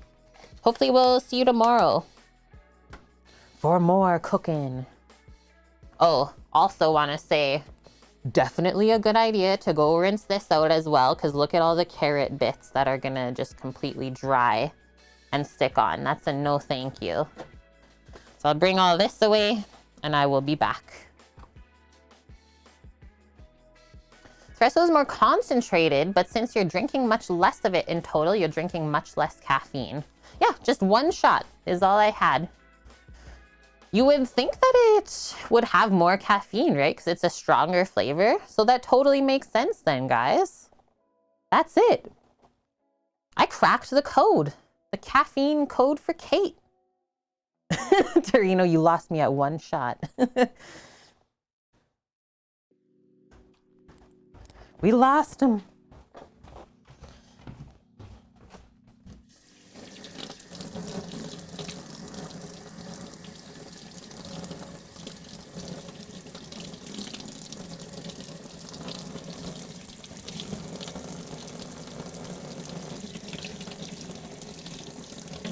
Like carrot bits stuck in the spiralizer. That is also one reason I don't really love these little devices, is because they are hard to clean. So maybe it's not the most like sanitary. I don't know. I don't know. This is looking like it's gonna be a nice colorful bowl. We already got green, orange, and pink. As well as the tuna is really nice and pink.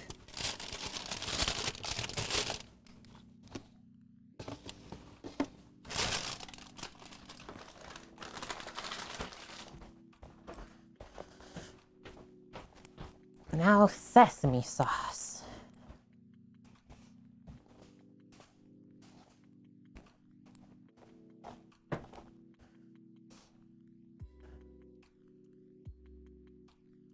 Espresso is brewed much faster. Yeah, I don't know what my bro does. He has like a really fancy Italian machine. And it's just so delicious.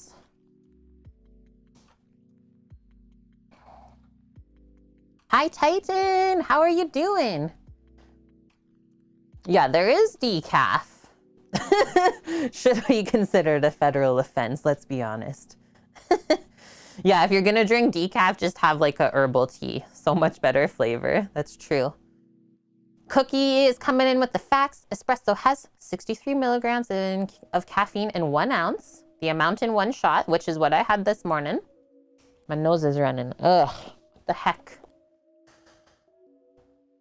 16 milligrams of caffeine in every ounce on average in regular coffee. Oh, so it does mean that ounce for ounce, it does have more caffeine. What? I honestly have to say, Bonk, after just like lowering my caffeine intake, which was not even high to begin with, like 1 cup of coffee a day, that is literally it. I feel so much better. I think the max I drink now in a week is like 3 coffees in a week, but some weeks I can get away with just 1. It's a good feeling. And yeah, I'm feeling good, Titan. Thanks for asking. Torino, the poor doctors. Yeah, if you have like a 12-ounce cup of coffee, you're having twice the amount of caffeine versus just having a shot of espresso. That's wild. That's so cool. Okay, cucumber, carrot, radish, check. Avocado, we can cross off. We're laughing. What? Blood oak. You literally drink 10 cups of coffee per day? That is insanity.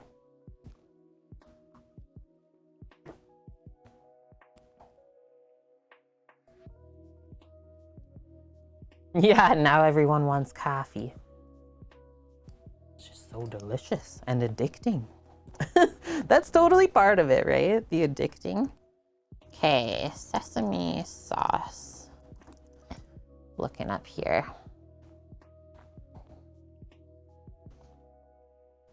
Is it just called teppanyaki sauce?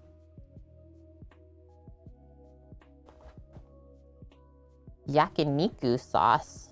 Is that what it is?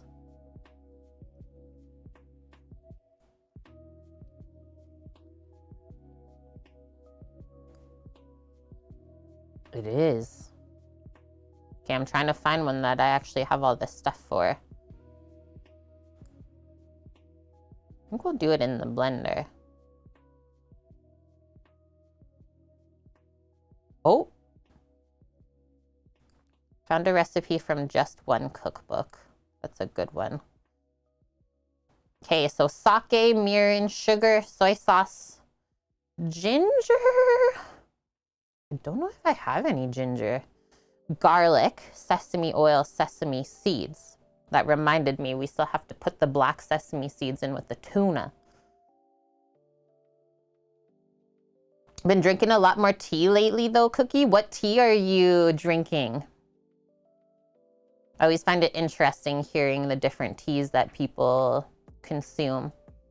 And Vion, just had a super light dinner, but oh my gosh, a bowl of beef pho really hits the spot. Yummo. Good. I'm glad to hear it. Yeah, it's just like not the same, right, Tarina? When you wake up, when you don't have a cup of coffee, it always feels like something's missing during the day. Yeah, the sesame seeds will give us the crunch.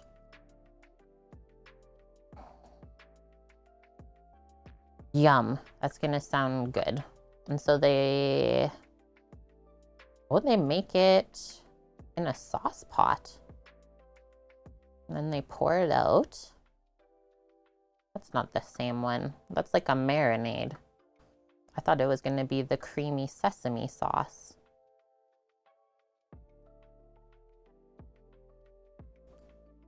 You guys know the one I'm talking about, right?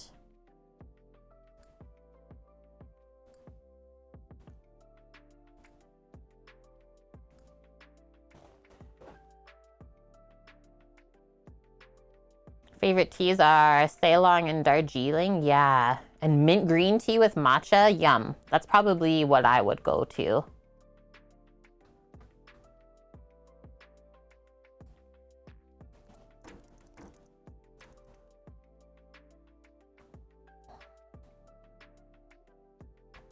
And yeah, definitely go out to a restaurant if you're gonna have pho for the first time in your life. I wouldn't attempt to make it yourself. Have the proper version of it first and then go from there.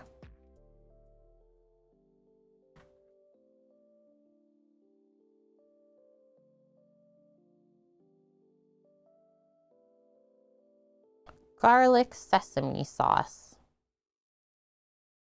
Nope. Okay, I still have to refine my search.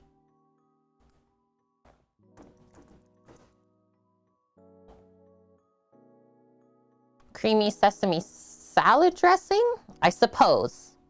It'll be more like a dressing than a sauce, hey?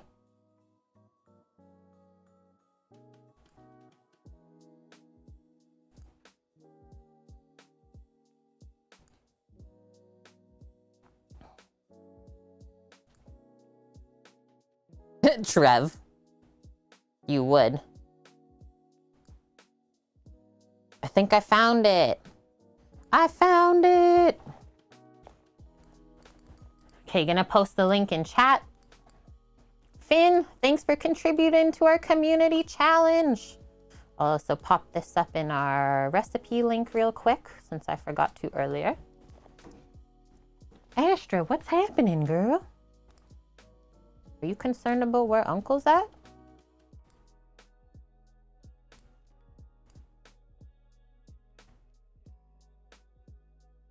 Yeah, Vietnamese summer roll, like anything with peanut sauce is life for me. Jumping down, perfect. I even have all the stuff for this. I think we're even going to use the rest of the Kewpie up that I have in the fridge. So mayo, tahini, mirin, which is like a rice cooking wine, soy sauce, and sesame oil. In a small dish, mix the Kewpie, mayo, and tahini together until smooth. Then from there, you add in the mirin, soy sauce, and sesame oil. Couldn't be easier than that. It's even got Kewpie. This is bonk approved. Okay, I'll go grab the stuff that we need.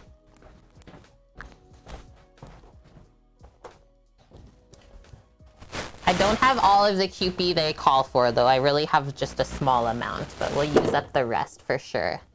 So this, and the rest of the stuff's over here. Easy sauce, too. We can just mix it up in a bowl. That's nice. Yeah, you're not actually disappointed. Kewpie's taken over the world. Look, this is what I got. But the container is so awesome. You can really squeeze everything out of there. Okay, and then I left out these items earlier. So our soy sauce, our sesame oil, and I'll switch out the sake for the rice wine.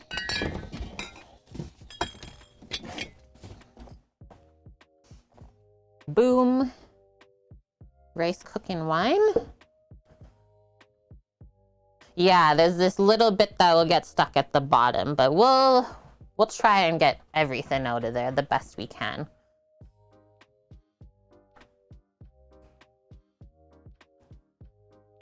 $65? Wait, what is happening? Whoa. Asian home gourmet, just the spice paste. Good one. Cut it open. Oh, good one, Bonk. Yeah, that is actually another one that we can do, is just pop it open with scissors. Good job. Chat's teaching me today. Okay, where did I see my tahini? Might be this one. This is my other Asian bin. We have it, right? Oh, tahini's in the fridge, but we found a couple things in here. So the sesame seeds as well. So we'll mix those into the tuna for sure, or even just sprinkle as a garnish over the dish. And then I did find some of this, some furikake. That could be nice just to sprinkle over the rice. And it's like a kimchi flavored furikake. Chinese cabbage, chili, pepper, shallot, onion, ginger, garlic, chive, carrot, radish, fish extract, sugar, potato, sesame seed. Japanese horseradish, seaweed, spinach, chili pepper. That's what's in there. Yum. That'll be good to sprinkle a bit of that just on the boiled rice. Okay, we're finding all the good stuff now.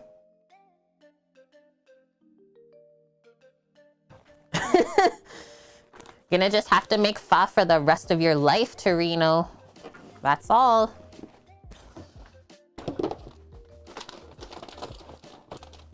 Yeah, the tahini lives in the fridge because sesame seeds are so delicate in their flavor. So it'll stay better in the fridge. This jar. Yahoo! Lauren, you'll be back going to walk Luna and go to the grocery store. Sounds awesome. I hope you have a wonderful walk. Need to get some fresh matzah and more chicken breast. I hope that you're able to find both of those things for sure. Okay, let's grab a small bowl. we'll make some creamy sesame sauce. So they said to mix the tahini and the mayo first, and then add all the other flavors after that. Ratio is 6 tablespoons of mayo to 2 teaspoons of tahini. So obviously not 6 tablespoons in here. Am I gonna be able to even squeeze all of this out?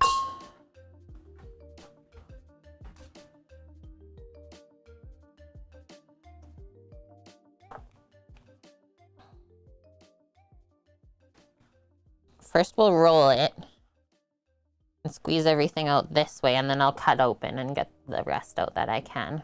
Just cut and scrape. Like cut this part.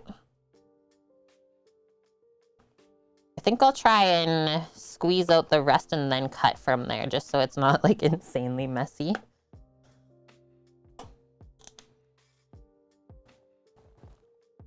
We're gonna get some mayo farts happening right away. The mayo toot sounds. That was like literally it, I think. Okay.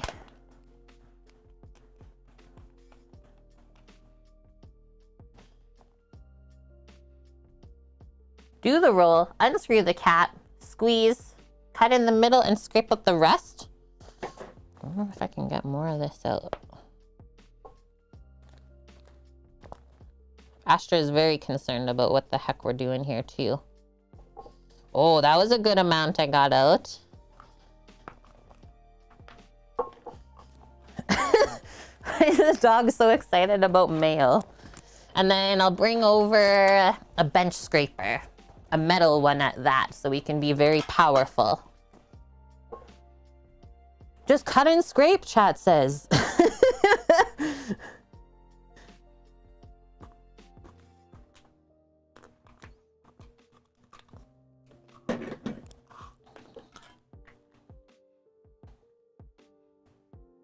I'm gonna try and like press it out of this area.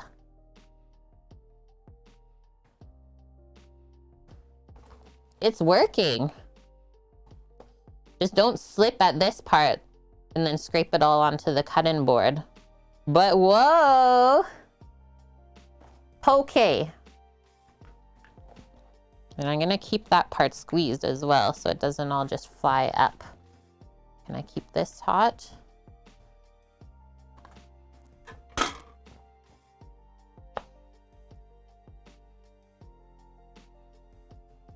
Team no waste. Because we do know we are Kewpie people. It's not cheap. That was pretty good. I just can't get the last little bit there. And I'm not gonna stress out too much about it. Okay, now this part. Should I go back from the other way? Or try and squeeze out this way?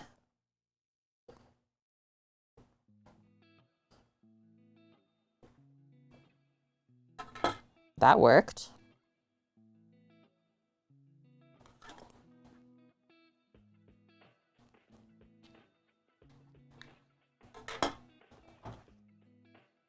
Yeah, very precious. My precious. I'm doing it.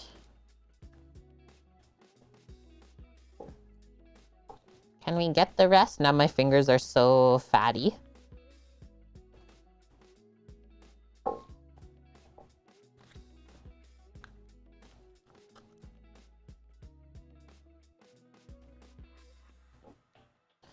Okay, that's it. So we got about like half of the amount of Kewpie that we needed. Just gonna get this away. Wash my hands really quick.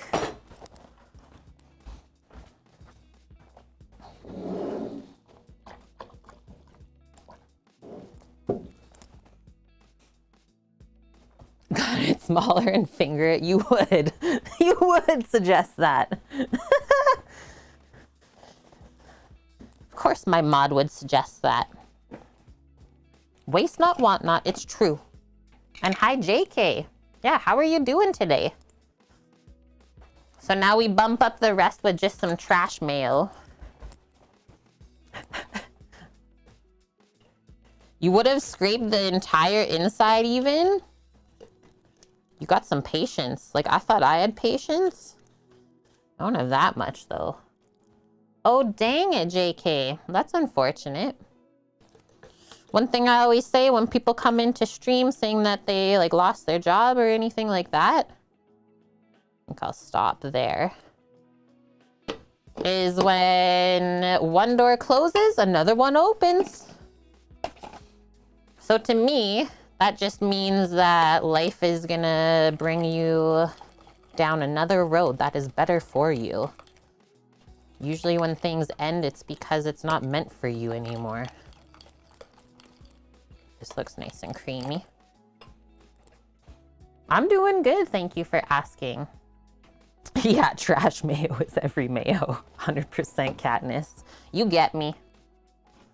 And then, okay, so here's our tahini, since I didn't show yet. Literally just pure sesame seeds blended up. So then if we open this, oh, it's actually not that separated. Usually there's a pretty good layer of fat on there. This looks really nice and perfect. Still gonna give it a little stir. So we need a couple tablespoons of the sesame seed paste. Yeah, because I know that gets thick on the bottom. Just keep that oil stirred in nicely.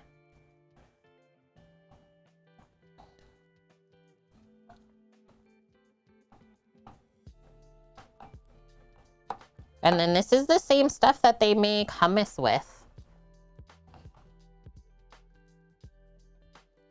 Just gonna scrape the rest of this off.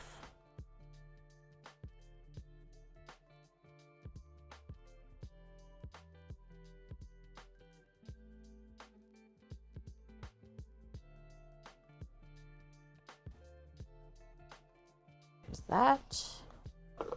And we'll mix that until it's smooth. Just gonna get rid of this spoon.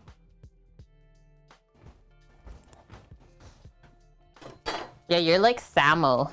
Torino. Like mayo and then ketchup are his favorite condiments. He could do without relish and for sure without mustard.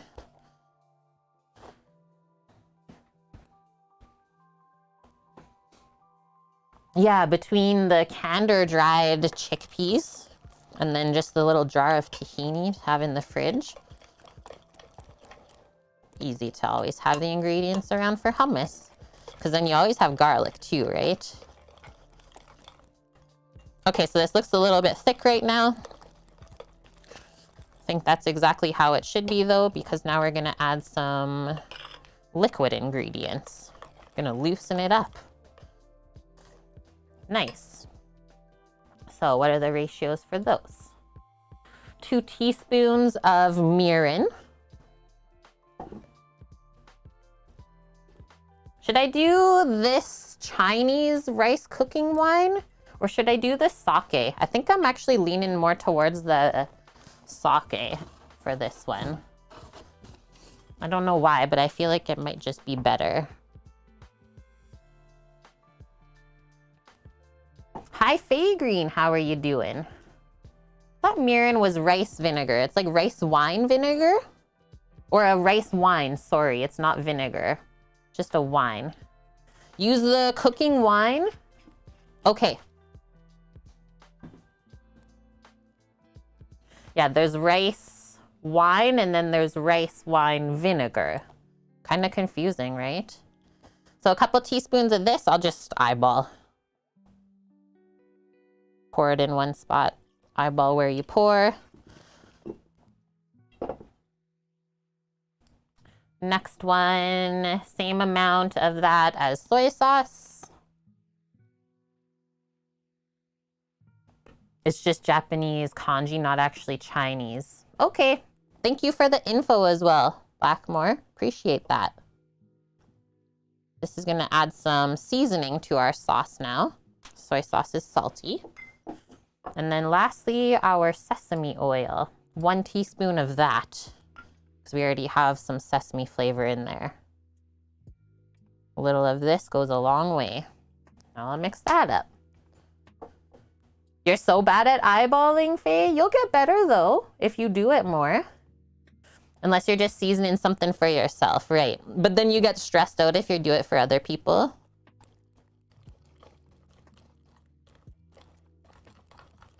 Stir, stir, stir until we get a fluid sauce. And then I was just gonna suggest, so we'll taste this first once it's all stirred up. But if the sauce consistency is too thick, I think I would just suggest a little bit of warm water to dilute it down. But then you would definitely have to taste it again after you add the water to make sure that didn't dilute the flavor too much doing that. And yeah, it's a little bit thick still. Let's taste it. If anything, I'll just put a couple more drops of soy sauce in there if it's lacking.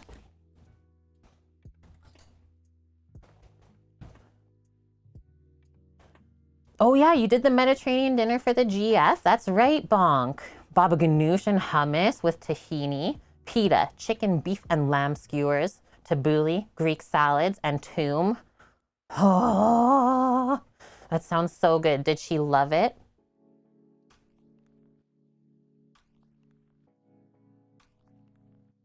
Oh, Samo can't go to Costco. No card in there. I guess we're going tonight. Okay, see you soon then. Yeah, I took my card out because it went back in my wallet, but I forgot you didn't have one. Oops. Okay, let's try this out. Mmm. Mmm. Can really taste the Kewpie on like the back of your palate. It's so creamy. Ah, sucks because you need to get fish too. We'll go together after stream today, Samo. We're almost done here anyway, so we'll head out earlier rather than later. Does that sound all right? Okay, this is yummy. So really nice sesame flavor. I think it can do a little bit more soy sauce. And then I won't feel bad adding a touch of water. Just to get the consistency right. And then I guess we can also do this just to make sure we're good. A little bit more sesame oil. Just go grab a little container with water. And so you only add enough until you're happy with the consistency. Shouldn't need much. I like it to coat the back of the spoon, but I'd also like to be able to like drizzle this sauce over the poke bowl. Start with something like that, a tablespoon or so.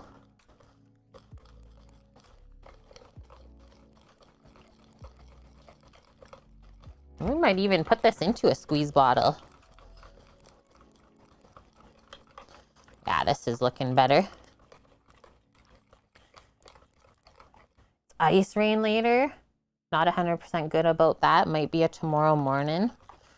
Yeah, I guess. I guess we'll see what happens, Samo. Play it by ear. We'll go one more small drop of water.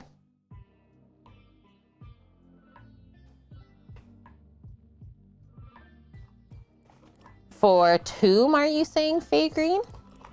I think I'm pronouncing that right. Toum? All right, that's looking good. So we'll have one more taste before we bottle this up. Make sure we're happy. Actually have like quite a bit of thick stuff on the spoon, but that's all right. Poke. Yeah, poke. Mmm. That is good. Creamy sesame. That's going to be so delicious on the veggies with the tuna and the rice. Perfect. You're being too cute, girl. Ash just sitting down beside me like this. Your head in between her paws. Okay, watch out, Papa. We're going in here. Any small bottles? Just this massive one.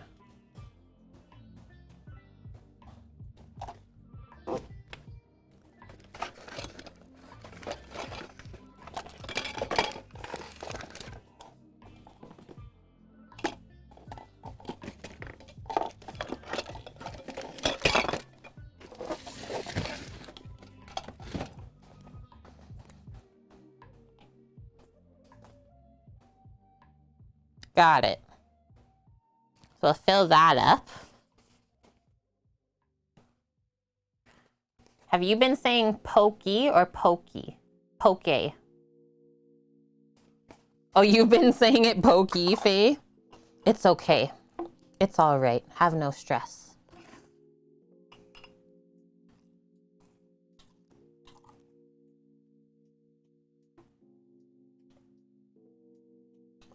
Nice sauce drizzle. Whoa. Almost missed the bottle there.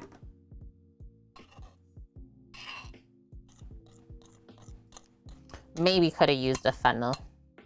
Sometimes I do risky stuff on stream. Gotta test myself. Like, you don't always use those things in a restaurant kitchen because you just don't have the time.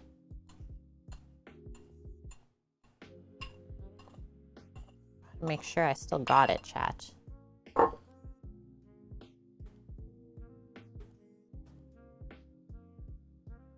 Okay, scrape the rest of that off.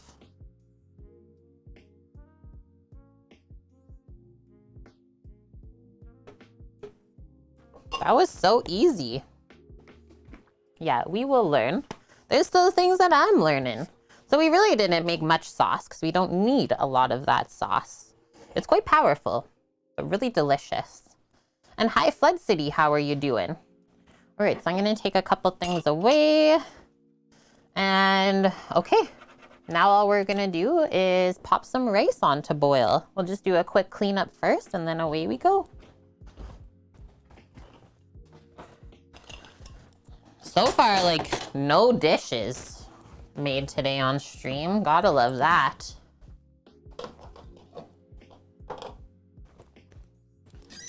Wash that sesame sauce off of my hand.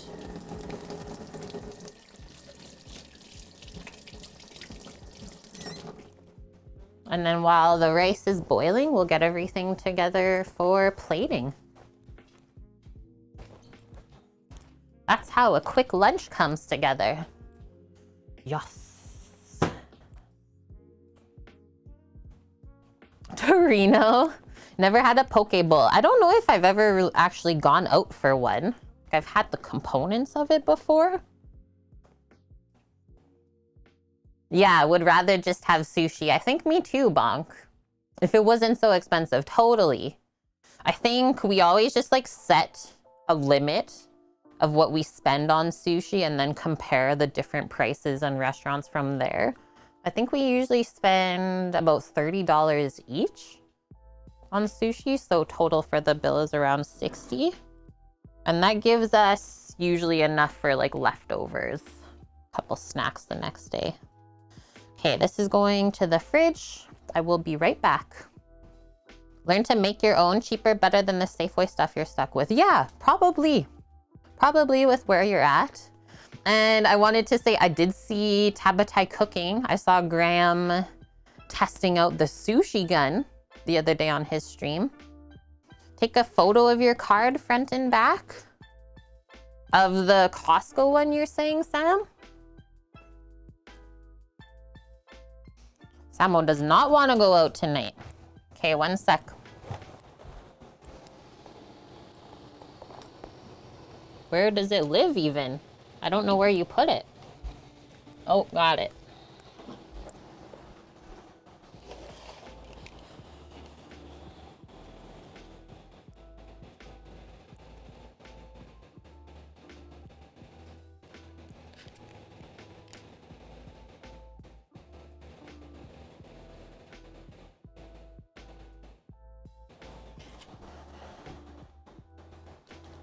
Good help, Astra. Okay, come on.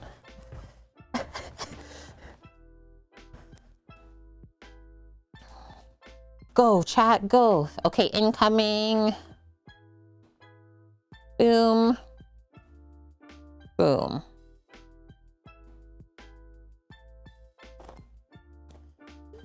Good one.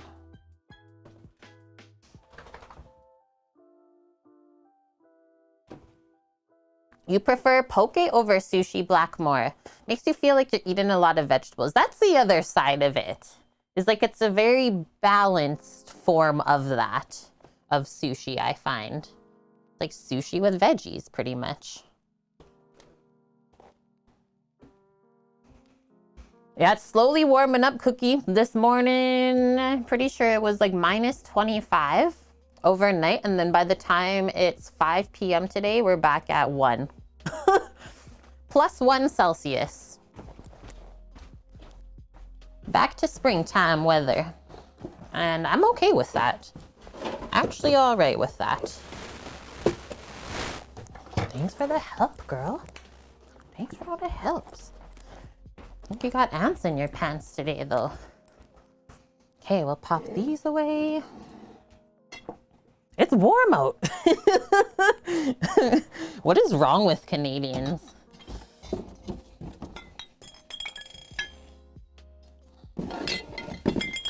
Super warm out.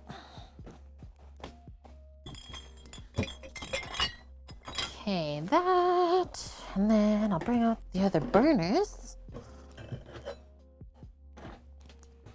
Some rice going.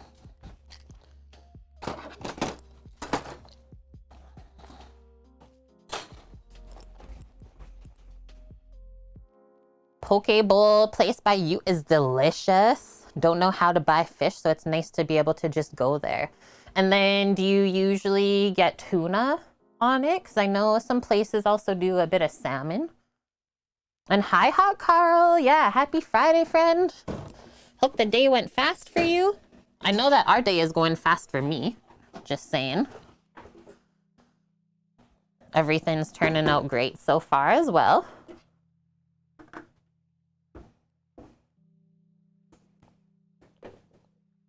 Off to, or you're off work there in Texas because of the freeze right now. Nice. Hopefully you're able to get some extra rest then. Just gonna do a quick wiperoo on the burners.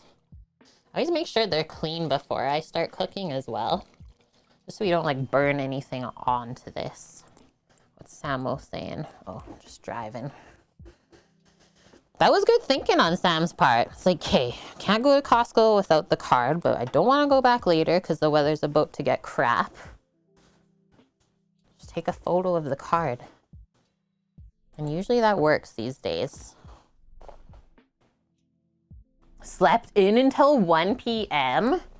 I don't even know the last time I did that. I really don't. Okay, so just a little bit of rice is all we need. I'll do this little bowl, and I think I'll make 1.5 cups, 1.5 cups, which means we'll need, actually, I'm just only gonna make 1 cup of rice because usually it goes out to 3 cups once it's cooked. And that's the portion that I want to serve to everyone today is 1 cup of cooked jasmine rice. And then this is the last of it. So next week, gotta go buy some more rice. Day is going well there.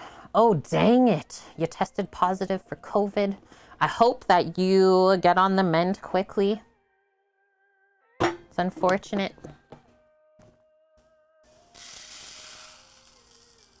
We're just gonna have enough rice even. Have like just under 1 cup. Use it all up. Nice one. I guess I could have also done the Calrose rice. Now Bonk's gonna shake his head at me. But I did want to use up the rest of that jasmine. Get it down.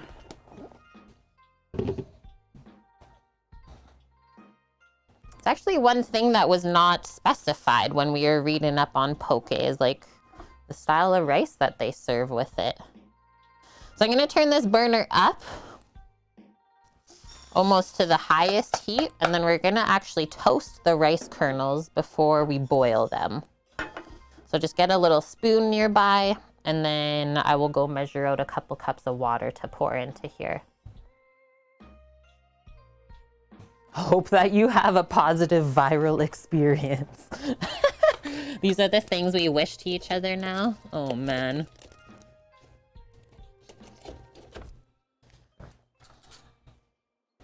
So yeah, it'll take a couple minutes to get the rice kernels toasting. I'm just gonna do it dry.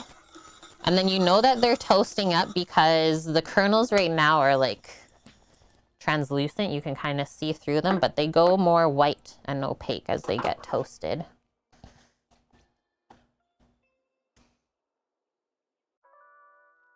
Yeah, we read that up earlier today, bonk. So with raw reef fish, seasoned with sea salt and seaweed from the sea, and then topped with some crushed candle nut, which I think the closest thing we had to that was the macadamia nuts. Yeah, so poke, the word or the dish, let's say, it wasn't until the 60s and 70s that it was starting to be called poke in Hawaii. And then it never really made it to North America until around 2012, it says. So actually like a relatively new dish to us, which I think is why a lot of people are not super familiar with it yet. Interesting. We love learning that stuff. Okay, 2 cups of water for the rice.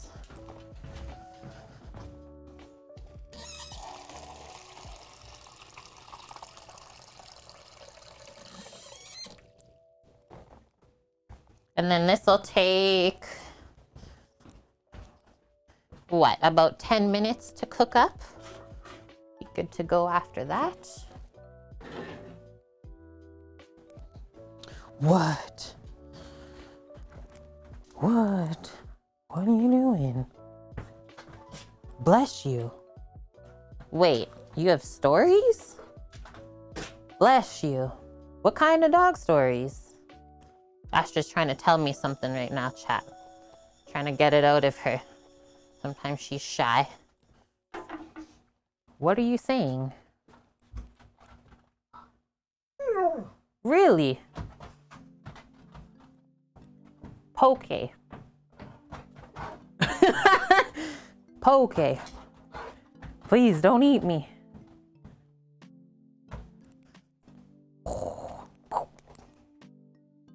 The distraction of a dog in the kitchen.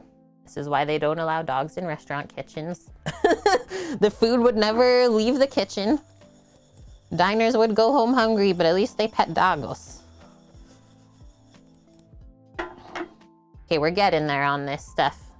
Zoom in a little bit so you can see what we're working with.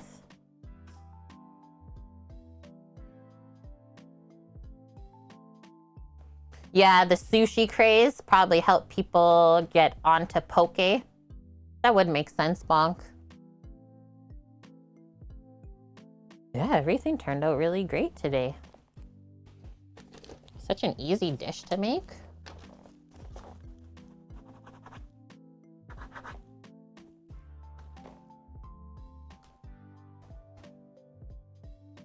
And then if we are done with the poke bowl, before Sam gets home, we're gonna quickly make some of the Peruvian chicken marinade in the blender and have that ready.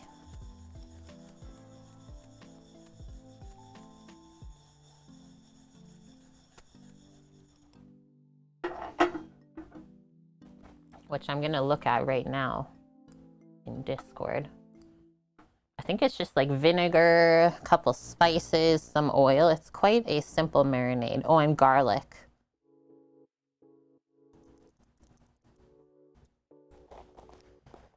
View, and that sauce is like one of my favorites. Creamy sesame sauce. Why is it so good? And that was really easy to make too. Yeah, that on rice, even with beef, so good. Yeah, because mayo. Okay, so chicken marinade.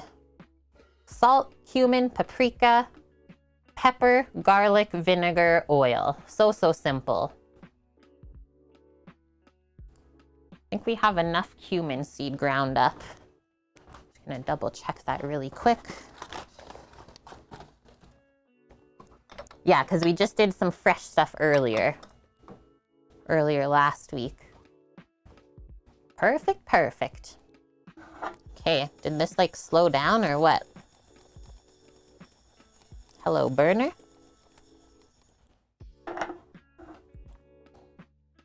And yeah, because there's nothing like really fresh in here, I can foresee that sauce lasting quite a while in the fridge. Hello, Tron Kata. How are you doing today? Also gonna go fill up our water while we're waiting.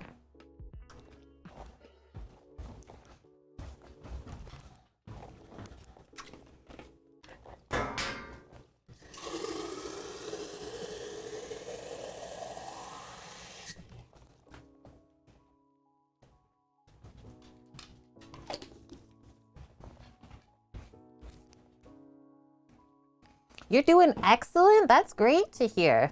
Yeah, we've had a great day so far. Everything's going by really quick.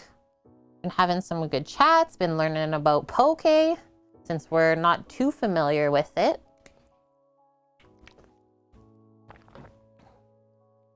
Purpose of toasting the rice, so we'll get more flavor. And then as well, I find that it helps keep the rice kernels separated once they've been cooked. So you won't end up with just like mushy rice cooked into the bottom of the pot, because it helps like keep it fluffy. Yeah, get your bone, girl. Get it. Get it. And this is something that I learned when we were eating a lot of Indian food in Vancouver. So you would order this rice called Kashmiri rice. And I mean, they use basmati kernels, so it's a bit different. But the rice was always so fluffy and lovely. So I looked it up. I was like, how does Indian culture make their rice? And you actually boil it rather than simmer it. So it's a more aggressive cook, but cooking it quicker will allow the kernels to stay more separate in the end. It's pretty cool. A Magikarp, amazing. Yeah, Tron, a little late getting in. You could say I was a slow poke. Love it. This is actually almost completely toasted. Getting ready to pour our 2 cups of water in. So 1 cup of dry rice kernels, you need 2 cups of water. So simple.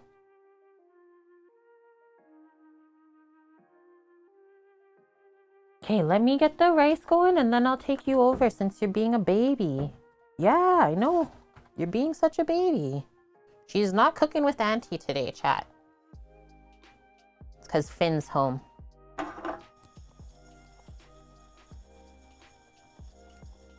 Okay, ready? When we pour this in, it's going to be a pretty aggressive sizzle. And it is also going to get steamy, so I'll turn on this fan. Pre-preparation. Are we braising it? We're toasting it. And yeah, so I'm using, do you see this view? Just a little bit under the 2 cups that they call for. So toasting the rice kernels will give you a nutty flavor as well. It will help keep them separate when it's all cooked later on. Just explained it. Okay, hang on for a sec, guys. I'm just gonna quickly mute. I'll go bring the doggo over if she wants to go. I'll be back.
I'm back. That was chilly. Polymerize? Toasting it helps polymerize some of the outside of the grains of the rice. Yeah, that's a good way to think about it, Bonk, as well.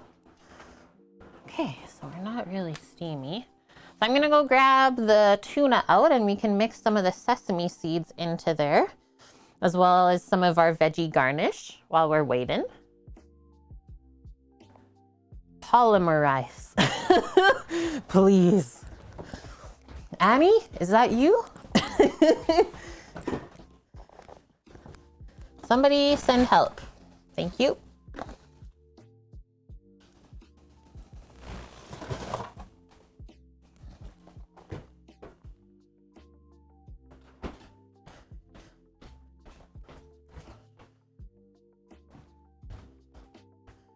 Dun, dun, dun, dun.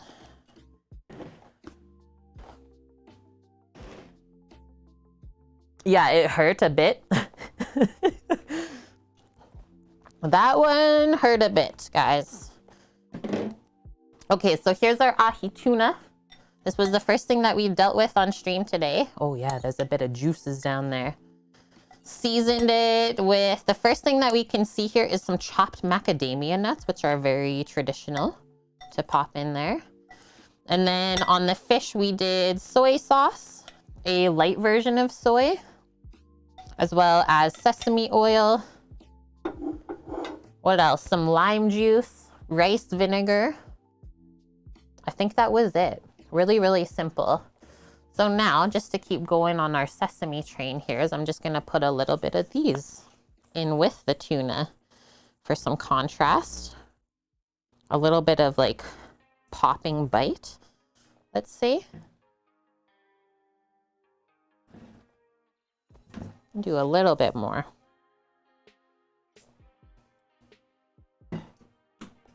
Have I ever used dark soy sauce? I'm trying to think.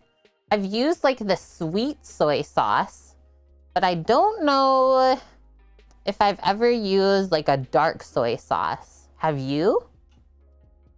Oh no! Yeah, Uncle Roger's approval. I won't hold my breath. So yeah, the tuna, it doesn't taste salty or anything like that. Just all of the flavors we put on there really complements the flavor of the fish. Nothing is overpowering it. And yeah, you might have noticed that today we didn't use anything with garlic, just because the fish is so delicate in flavor and light. Yum. That turned really nice with the bit of black sesame on there. That's good to go. And yeah, this rice is slowly coming up. You can see a bit of simmering there. How's it going, Gunpowder Milkshake? And Vune, so you bought dark soy sauce by mistake once? Can dilute it, yeah. Good one. So you dilute it a bit with water, and then it ends up tasting richer than normal soy sauce. That does actually make sense, right? Pro tip from Vune. Thanks for sharing. Did he actually cookie? Uncle Roger did a review of the Maddie Matheson recipe recently. Which one? And Katniss. Go onto YouTube right now and Google Uncle Roger Gordon Ramsay. I think that's my favorite episode. Less salty. So the dark soy sauce, I would assume that it's like more salty, right? If it's darker. And it's used more for coloring. Thanks for the info, friends. Uncle Roger did the butter chicken and Maddie Matheson recipe. Oh, that's funny. He was going off. We'll have to watch that. I'll have to watch that with Samo after stream today. That's gonna be great. Yeah, I get that. It's really not that much like saltier. It just tastes like it has more body almost. Ugh, I know that it's cold here still because my hands are like cracking. Welcome to cold weather when your skin gets so dry that it like literally cracks. I'm just gonna go put a bit of cream on. Yeah, maybe the Chinese version of the dark soy sauce is less salty. You've seen him before, Katniss? Didn't realize that was his name. Yeah, legend. Would love to meet him in real life.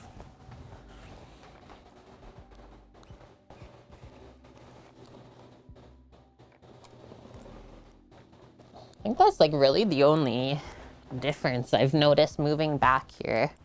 It's like my skin just gets so dry in the winter.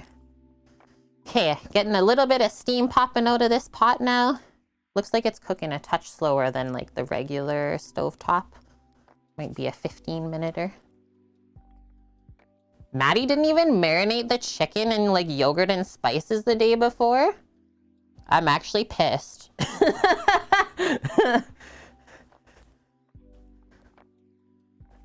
And use too much turmeric? Ew. That doesn't sound right at all.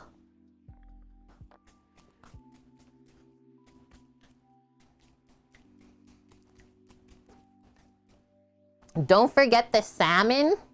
I miss it sometimes. Wait, what? Sometimes I miss a lot of things. And hi, Green Fang, how are you? What, Blood Oak? So you saw him on stage there once? Yeah, as Nigel Ng, not as Uncle Roger. Whoa, a pre-Uncle Roger sighting? Consider yourself lucky.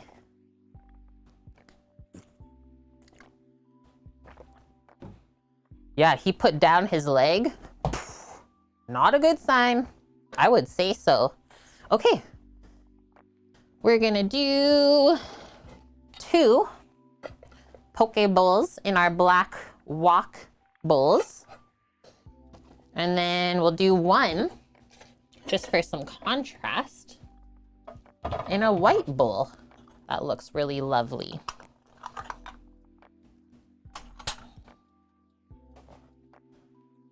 Whoa.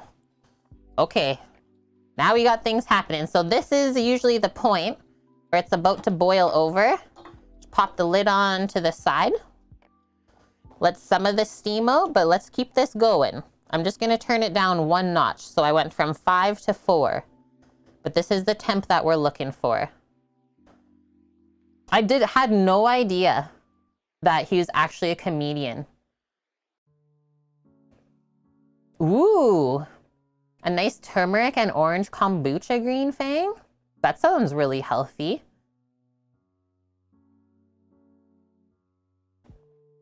Okay, so this is my other bowl. I thought it's really nice. There we go. That there. Keep organizing myself as I'm waiting. So that's a chef thing to do. Our oil's all cooled off. Can pop the induction away while we're waiting. I think I like the smell of jasmine rice almost the most. When it starts to boil, it smells so good and nutty. Very comforting smell.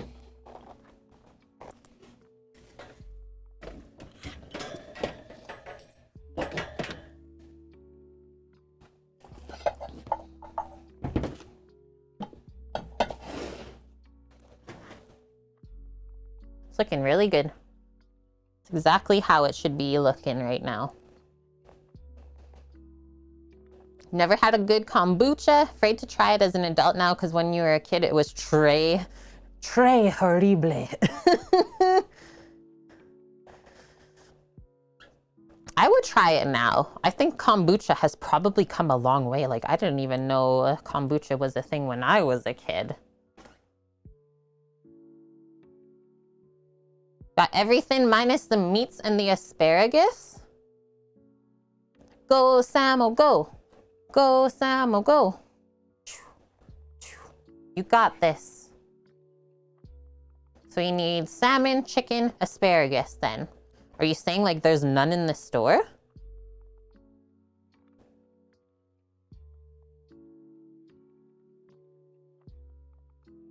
Should we toss the rice with a little bit of like butter after it's done?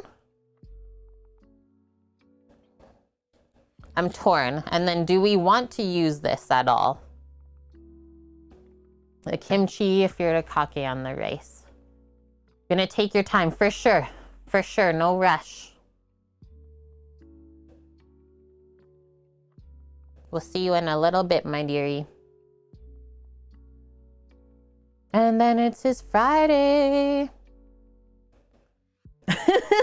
Ampersand, are we at the point where Kate can poke the bowl? Sesame oil, not butter. But we already have like a bunch of other sesame flavors, so I'm scared that it might overpower. Like we got sesame oil and seeds in here. And then we made a creamy sesame sauce with more sesame oil and some tahini. That's why I was thinking maybe just like a little bit of butter. Salty Mingus, thank you for the follow. Butter does not belong in this. What about coconut oil? A little bit of coconut oil stirred in? And yeah, Green Fang, we are all talking is like we never really have gone out for poke. We've only ever seen it, so this is us making it at home. Yeah, octopus one. Yeah, we did a little bit of reading up on that one. It was first tuna was the most popular and then octopus, I think. Okay, so this is getting there. I just want to open the lid and show you how this is looking. So all the little like air pockets, that's what we want to see. And now we just keep cooking this until all the moisture is gone. That's it. So simple.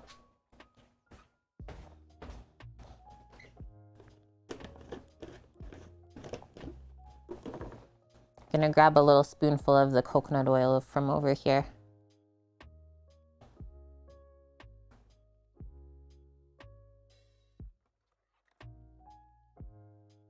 Just so that the rice is not like really plain.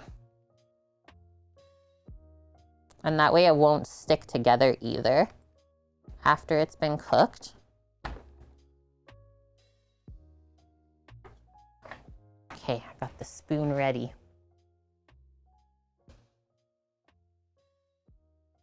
I can hear some sizzles almost happening on the bottom of this pot as well. It's usually what I do when we're close to being done with the rice. I almost like cook more by listening than watching. Because you'll hear it start to stick on the bottom of the pot. And that's usually when I take it off of the burner. Easy peasy. Yeah, we'll get rid of the burner set. We'll cut up our avocado. Whether we want slices or just some cubes to match the poke, which might actually be good. Since we already got sliced radish and cucumber. This is our rice spoon. Take a peek in a moment here. Actually, maybe we are ready. So now just go in with your spoon. Usually I just have a peek. Yeah, there's a bit of moisture down there still. So I'll literally cook this out until the rice wants to start to stick on the bottom. You just take the pot off of the burner, put the lid on it, and it'll finish steaming and fluff up the rest of the way. Really such an easy way to make rice. This is why I've never bought a rice maker before.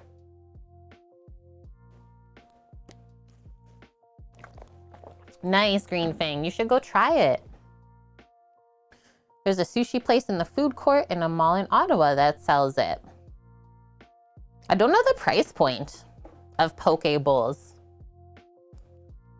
I'm guessing they're like, what, around maybe $18? I'm gonna search up one here that I can find. Top one, Ono Poke Co. Menu.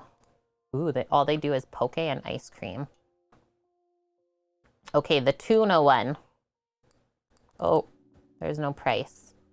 Gotta go on to order now. Pick up.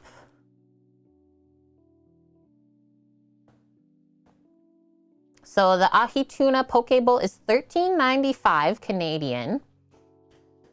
Ahi tuna in poke marinade, green seaweed, white onion, green onion, cilantro, Asian slaw, so red cabbage, daikon, and carrot, macadamia nut, pickled ginger, pea shoots, and soy sauce for $14. There's not that much on there. Yeah, poke and ice cream. I know there is, bonk. I just can't justify getting a rice maker when I don't make it that often, and then I have to find somewhere to store it when I'm not using it, right? That's why I've never. Okay, I can even see the fluffiness happening. So now it's looking nice and dry down there. You can also tell by the way that the rice is wanting to stick to the spoon. Off. Take that off. We'll just pop that on a trivet. We'll go with the stream theme today, the fish trivet.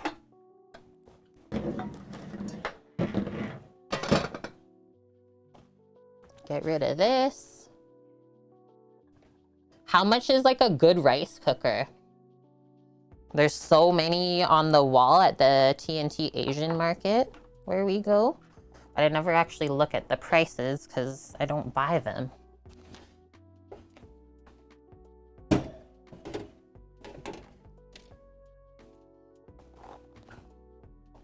Up. Easily $100? What? That's true, Amp. Good one. That's why maybe an Instant Pot would be good, because you can use it for some other things other than just rice. Good one. Okay, so bring this back now. I'm gonna let this continue to fluff up first before we mix in our coconut oil. Just pop this up top. The rice chill there. We got our tuna. All seasoned, ready to go. Let's open up our veggie containers now.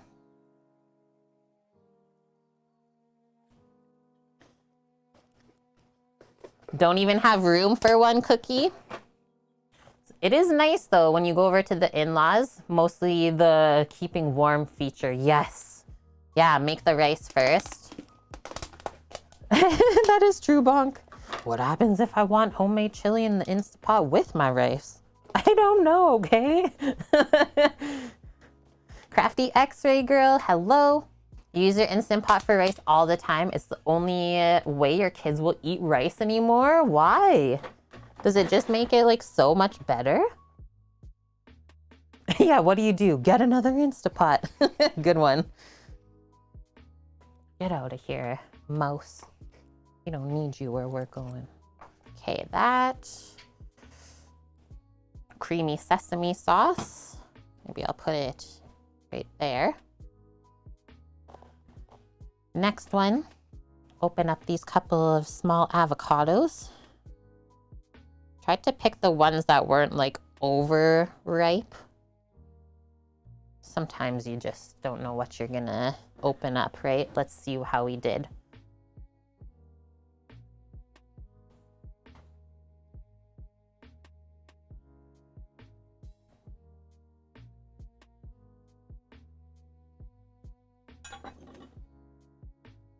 Oh, nice. We lucked out. I didn't do a very good slice of that though. But look at how cute and small the pit is. That's like the smallest avo pit ever.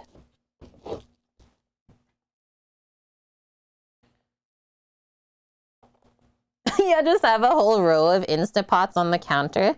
This one's for chili. This one's for rice. This one's for soups. This one we only use for chicken. Oh no. Nice. This one is okay. I see a bit of a blemish on the inside there. I don't know what we're gonna open that up to, but we'll find out.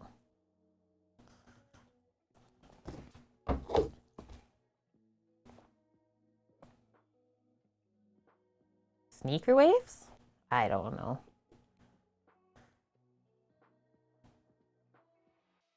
What are the sneaker waves? Is there more stuff happening in the ocean right now?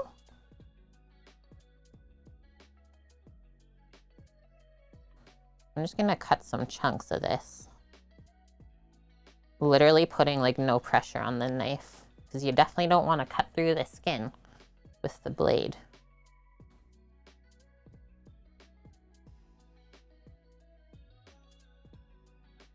Yeah, I've had those waves before. They'll get you. They'll also suck you into the ocean, so careful. Part of a high wind warnings along the coast. Sign that a massive storm could be happening later in the week. Ugh. And the West Coast has just been getting pummeled this year, hey?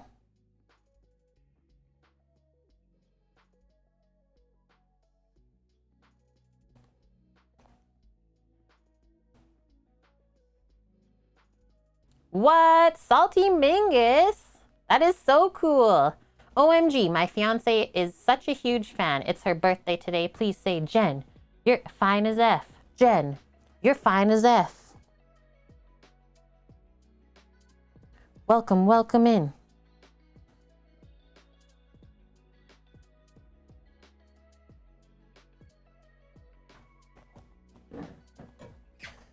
Get a spoon for scooping the avo.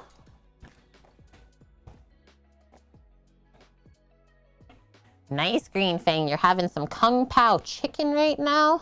That sounds really good too. Move this up. Put all that over there. Don't forget about our crispy shallots. Okay, let's take a peek at this rice now. Stir our bit of coconut oil in there. So see, if I hold this up now, how like fluffy this top looks. And if we scoop to the bottom, it's nice and light everywhere. And then the coconut oil is just gonna help that stay nice and separated.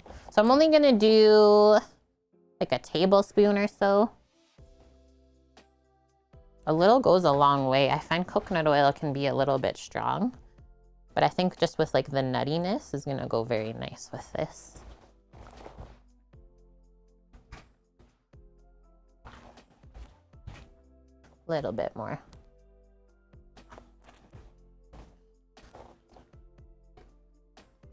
And I'm not gonna do any salt on the rice. We'll leave it nice and plain because everything else is pretty seasoned.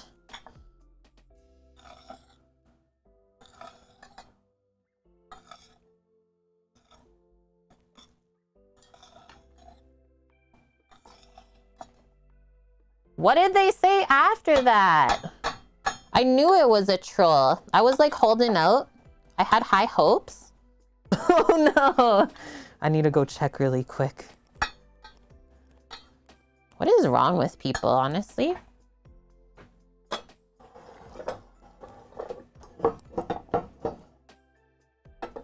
is a question I ask far too often these days.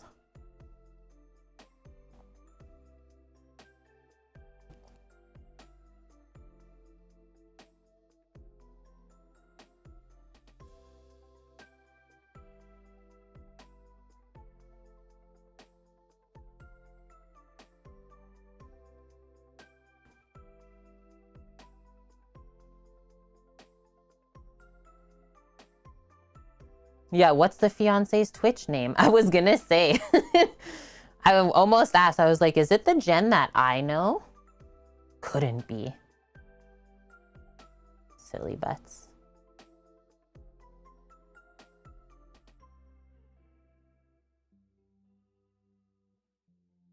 So savage. There's sneakers popping up and down the coast? Are you guys trolling me again, or this is real factual now? There's sneakers washing ashore? What? Okay, ready? We're going for it. Yeah, no poke bowl for you. So first thing in here, we'll do some rice. Just a little spoonful in the corner, and then we'll kind of like compartmentalize the bowl is how I like to do it. And then from there, you have the choice whether you want to like just mix it all together or eat everything in the different little components. Yeah, all kinds of stuff washes ashore all the time.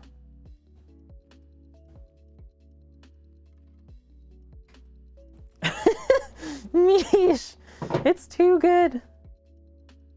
Okay, that's what I thought. So that's what was happening.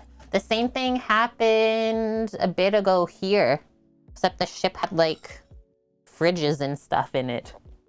Oops.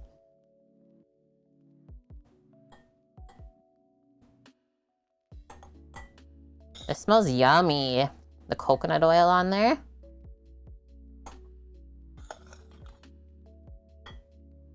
Ooh, I'm also trying to plate this like semi-neat. Not getting everything all over. So I said, what, 1 cup of rice per person. We almost could have went less cooked on this rice. I did notice that it took a bit to come up to a boil, so that's probably where it had the extra cooking that we didn't need.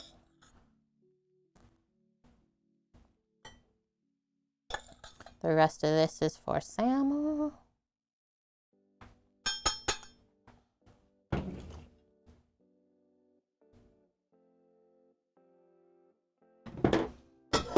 Cover that.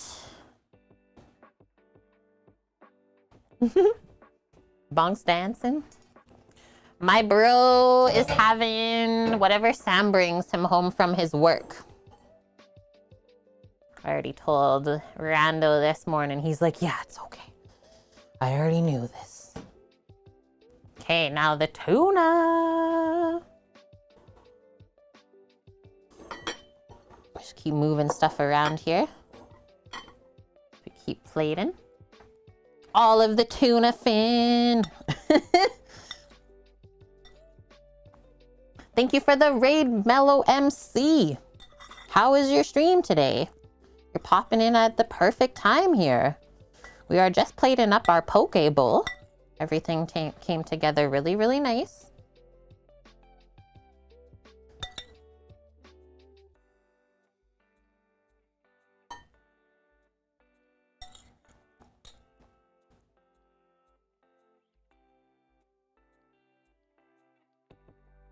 Cat, I don't know why that command didn't work for you just now. I think I'll stop there. So like 1 cup of rice, 1 cup of tuna is a good ratio for portion sizes.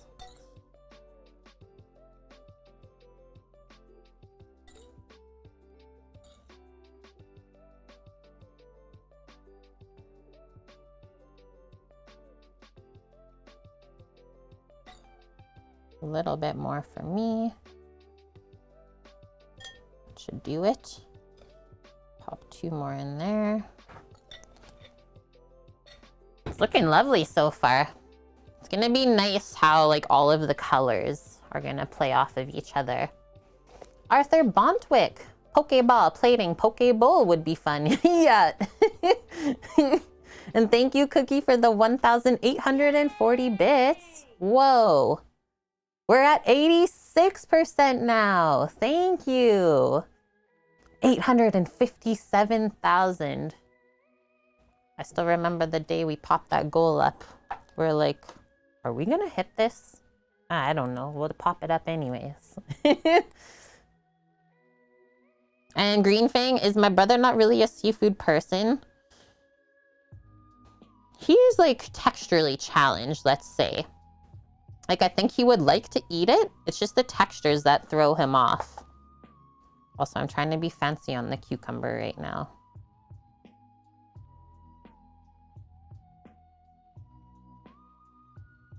So, like, raw fish and stuff is not the best for him.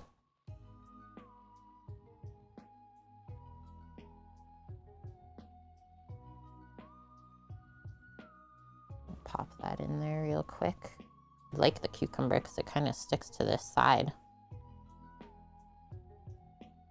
Whoa, I can hear ice pellets hitting the window right now.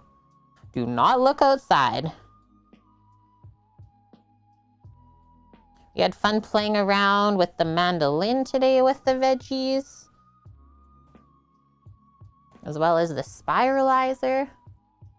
Texturally challenged. I think that's the best way to put it, right? It's not a bad thing either. Just goes to show how different everyone's palate is. And that's kind of part of the fun cooking for other people, is like you get to know what they like and dislike, but also can kind of challenge those things too.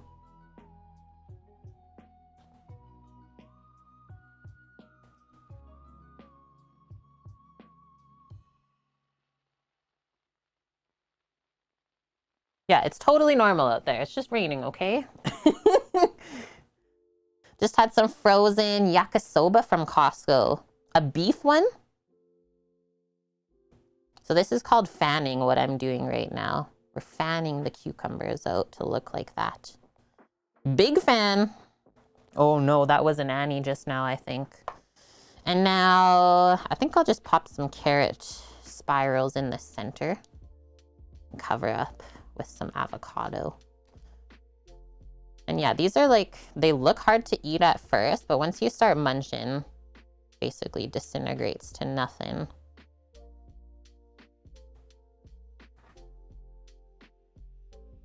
Have I ever had salt cod? Yes. Yes, I have. It's not my favorite, but it's not the worst thing ever either. Kind of spiral the spirals, if you will. Get them looking all nice on there.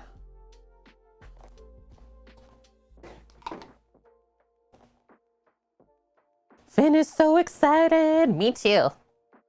Fanny the cucumber. Hi, Paloozer. How's your day going? And hi, Chris. How are you? Okay, next one. Our crispy radishes.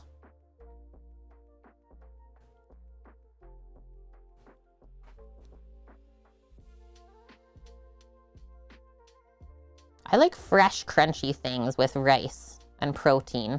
This is one thing I do know about myself. I like those flavors. Honestly, don't know what I'm doing with the plating right now. I'm just having fun.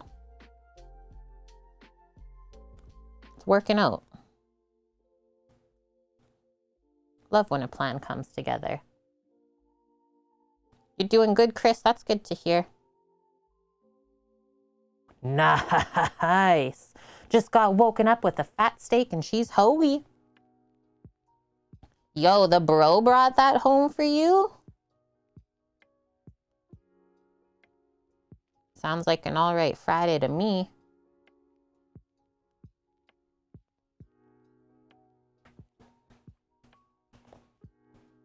The radishes kind of look like fish scales, kind of, hey? I like taking away stuff as we plate too. It's like the board just gets emptier and emptier, but we end up with this like beautiful looking dish. So now a couple more things.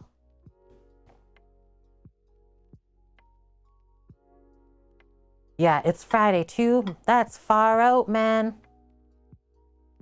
I think we'll do, maybe we will do the sesame sauce before the avocado. All right. I'm gonna go a thinner tip on this bottle even. So you can really spread it out.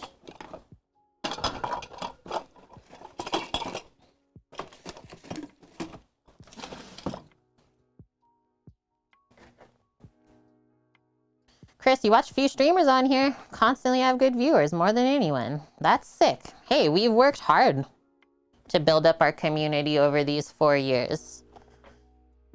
Like, I've always taken my streaming pretty seriously, too. The radish matches the patterns. Yeah, that's actually a pineapple, like what you see here. Totally.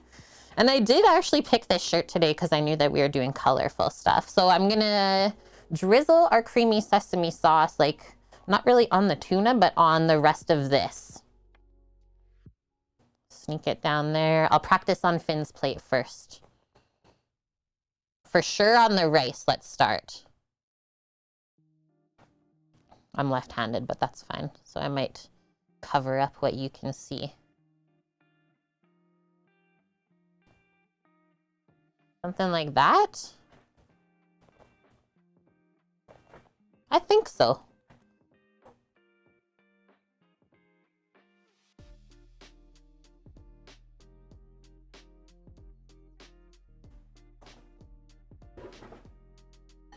Boom. Finn approves.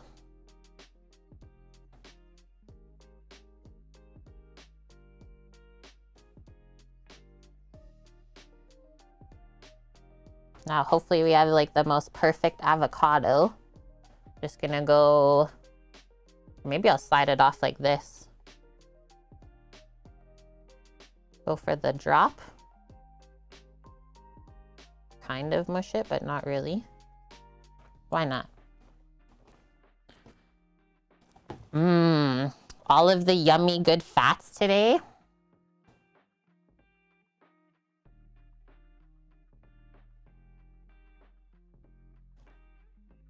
I don't know if I heard this right, but Samo might be home as well.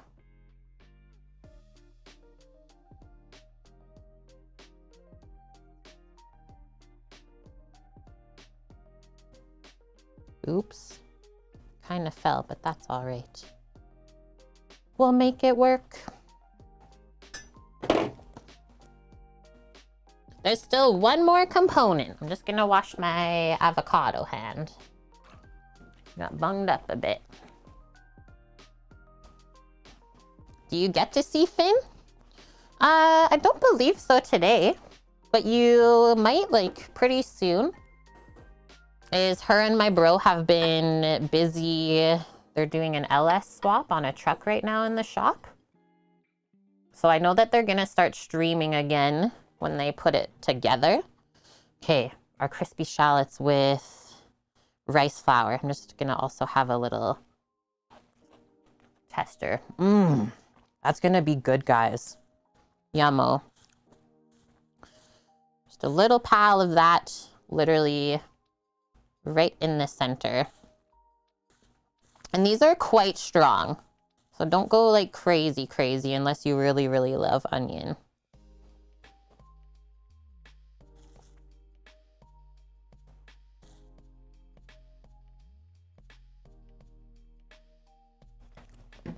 It's got a nice sweetness though after being fried. Mish, you really love onion, so you would put like all of that. Okay, I'm gonna bring this one over to Finn. I'll be right back. And I'll take a quick photo of this. Do we need a little bit more sesame? Just for like the photo on the tuna here on the top, I'm thinking.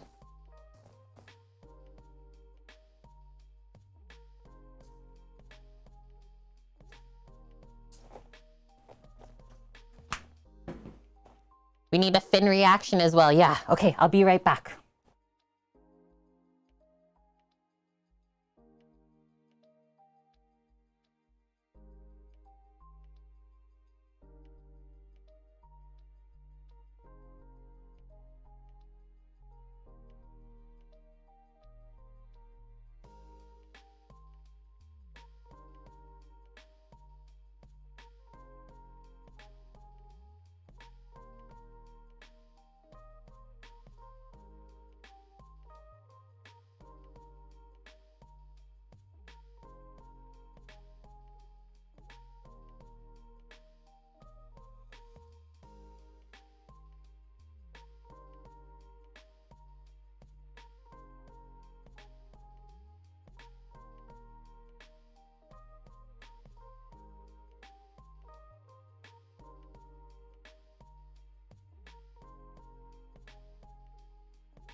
Okay, I'm back, my lovelies. Guys, we distracted Finn too much for plating. She said that she was gonna come and grab it, but then forgot. And then somehow the dog had to come back. I wonder why. That really looks nice on the photo, by the way. Maybe wouldn't have sauced the cucumber up, but hey. Strive for perfection here. Whether we get there, sometimes we don't make it. Just playing around with my lighting. And yeah, it's ice pelleting outside right now. A huge one hit me in the head while I was walking over. It's like, what just hit me in the head? Just an ice chunk. It's fine. It's totally fine. Samo is still on the way, but I think he'll be in momentarily here. Just have the feeling, you know? And then I told her if she needs extra sesame sauce that we poured over, let me know. Otherwise, let's get into it, chat. Might add a bit of pickled ginger if I had it, for sure. That would be really yummy just to like munch on the side. Yeah, hail pretty much. It shouldn't hail in the winter. Okay. I'm gonna do a slight mixeroo of some stuff here.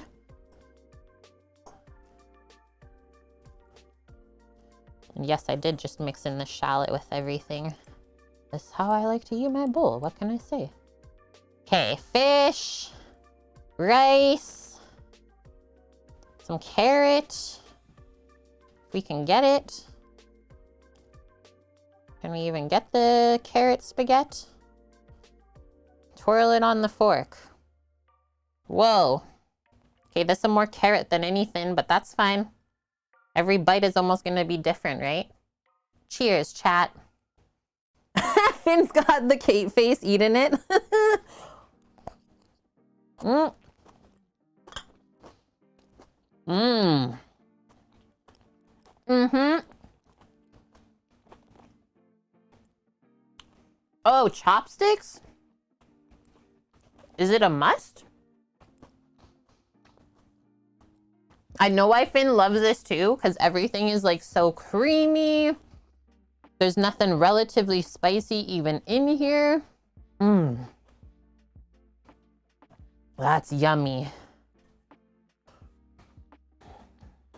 Yeah, a few stabs at things and then mix it around. That tuna though is lovely.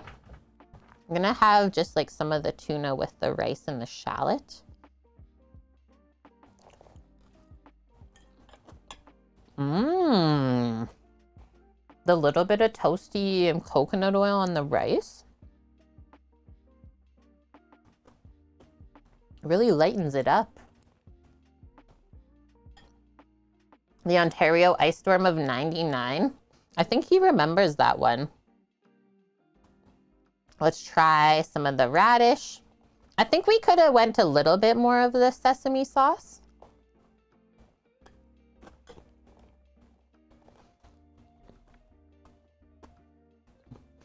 But yeah, the tuna is nice and moist. So really nothing is dry at all. How much coconut oil did we add? So for the 1 cup of rice kernels that we boiled, I did like 2 teaspoons of coconut oil just in the end. Yeah, like this is where I would put a bit more sauce. Just with the veggies, right? Because they're not really seasoned at all. Like I suppose you could do a quick pickle on the carrot or something like that, if you wanted a bit more flavor there, but it's not necessary. Just tastes so fresh and healthy.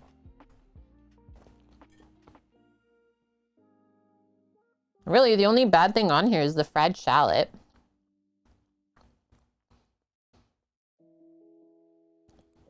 And yeah, nothing is too salty. Oops.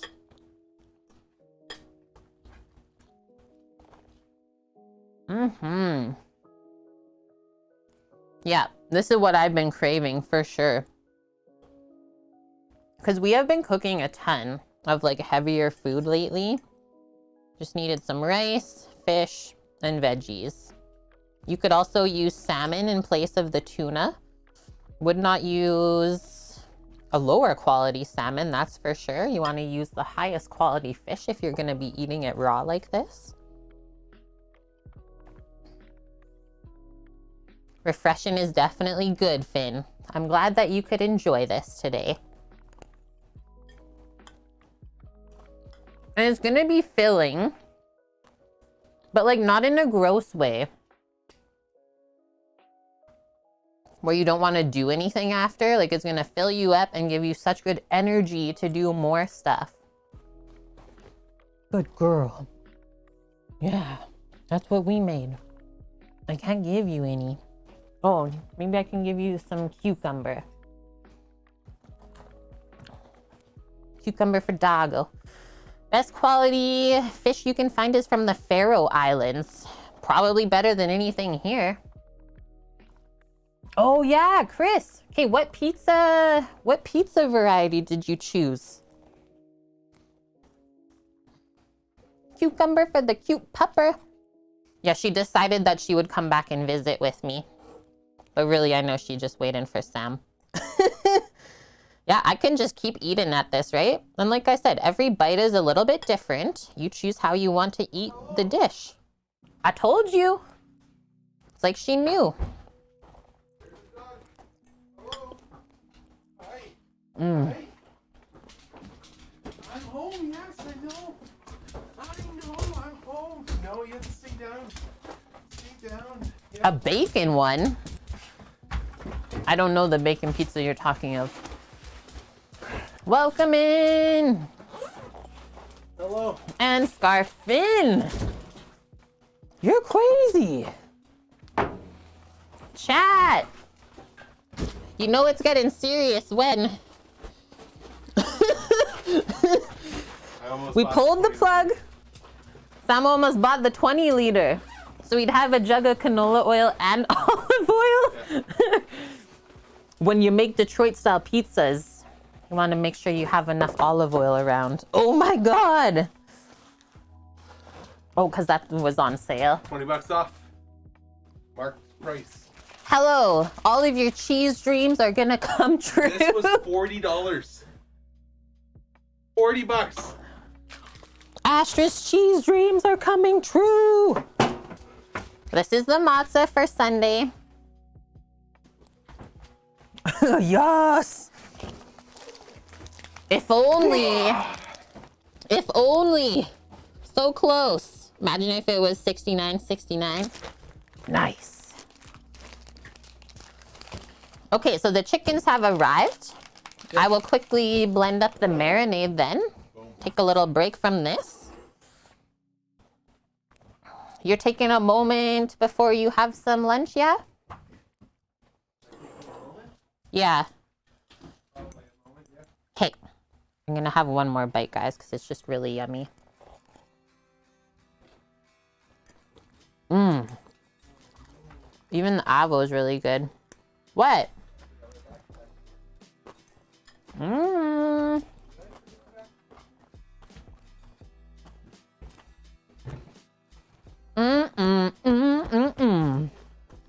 Wait, Titan, you're the second person, also second mod even today, to have pho for dinner.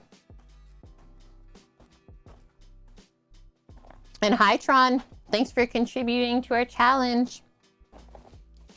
Vune also had pho. What kind of pizza selection? I don't know, did Sam tell you there was a bacon one? We're doing Canadian, so like pepperoni, some other sort of cured meat, and mushroom, as well as a Hawaiian one with char-grilled pineapple, probably capicola, and maybe prosciutto. And then the other one is gonna be like a lamb shawarma. So ground lamb shawarma meat from the burgers that we made the other week on stream. I'm just gonna crumble it up with some feta cheese on there, another tasty bits. Those are the three we're gonna do. We can also just do like a meat lovers with all the different meat selections. Chris says yes. Yes to all of the above. Kate. Okay, now we're quickly just ending the stream. We're gonna marinate, or at least just make the marinade for the Peruvian chicken together. And get those sitting overnight in the fridge, all happy for tomorrow. The Canadian one, okay. Sounds good, my dude. You might buy two. They're so deadly, and they reheat pretty well too. Okay, so Peruvian chicken marinade. This is going down tomorrow, and honestly, probably my top 5 chicken recipes ever, this one. So salt, pepper, cumin, paprika, garlic, vinegar, oil. I'm gonna do enough of this for 3 chickens. Gonna do grapeseed oil. Grab the white vinegar down. And I like how it's just white vinegar. So simple.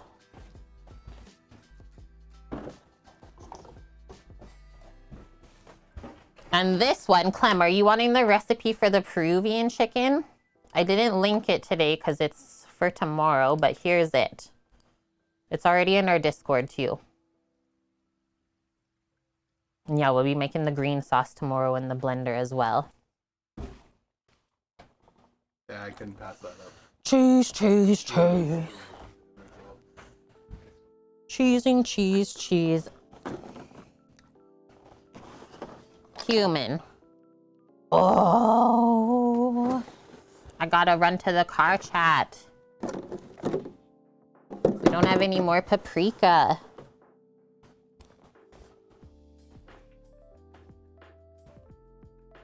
Amp. Oh no, it's Sam. Oh no, watch out. What's wrong with that? What are you doing, pup? There's nothing there. Excuse me, puppers. Puppers is like, am I in the way? I think I set up the blender a bit too early. Gotta smash some garlic real quick. Do this. There we go. No more paprika. We actually have the biggest container. It's just in the trunk of the car. Like the most massive paprika container. I'm not joking. I think that's a good amount of garlic. What did I break off there? Like 6? Nah, we need a bit more. We'll go 8 cloves of garlic for the 3 chickens.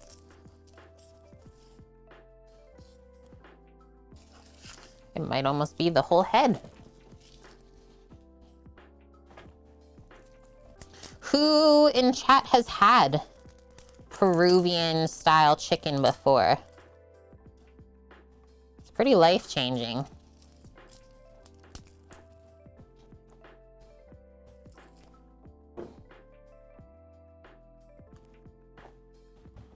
We'll just smash this with our knife so it's easier to peel.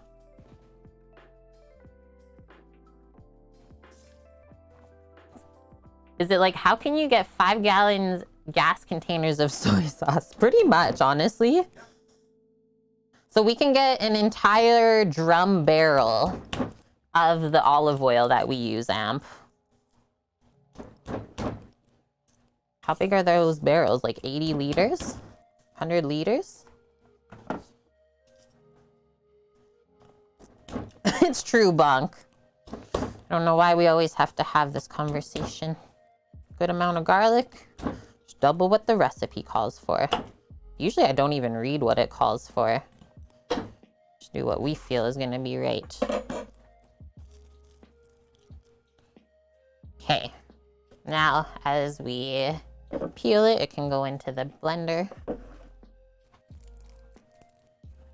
What are we focused on here? The blender base, I think.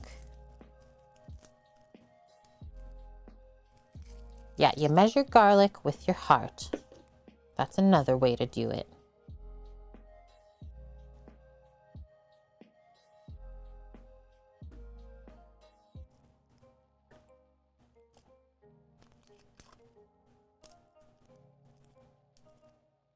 And it is really so much better to marinate your chicken the day before.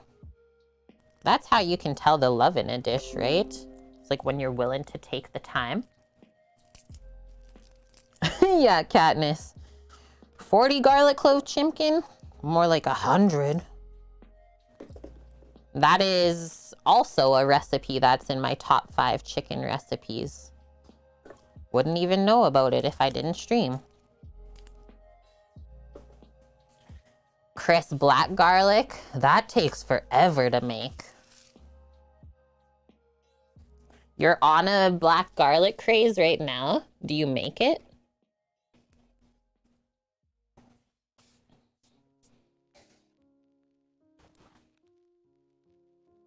For me, it's one of those things, like if I overuse it, then it's not gonna be special anymore. Have y'all seen green pickled garlic? Yes.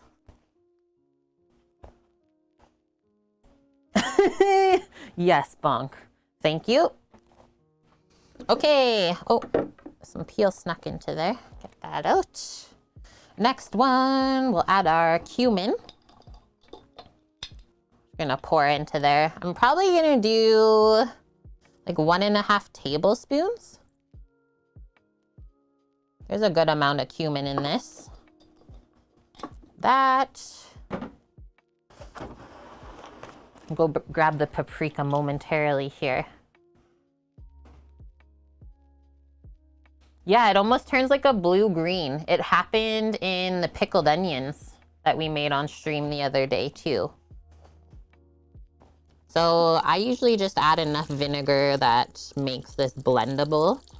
It's almost more like a paste that I make for this marinade rather than it being like very liquidy. A little bit of oil just helps to coat the chicken as well. And it will help keep it moist tomorrow when we go to cook it. We just need some salt and pepper in there.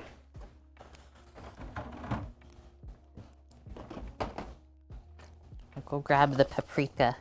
I'm running. I don't know what happened to my pepper grinder either. It's like not really grinding anymore. Is it that time? Grandma's pepper grinder finally died? Because we just refilled it.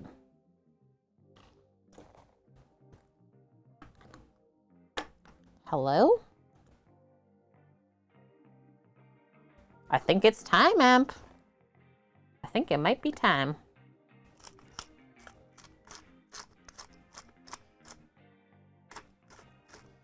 Yeah. They are worn out. Unless like something was stuck, but I don't think so. They've just been worn down over time. Oh, maybe it was stuck. Now it's working. Oh, sheesh. Yeah, this thing keeps popping up for Streamlabs. I have no idea why, because I don't even use that to stream. Can we just stop? Okay, we got our pep in there. Can always add a little bit more tomorrow before we cook, right? Hi, Mary. And sounds good, Bonk. Well, I'm so happy that you were able to see our very tasty poke bowl that we made today. Thanks for hanging out with us. Have a wonderful night at work. And as always, we'll definitely see you tomorrow. Take care out there.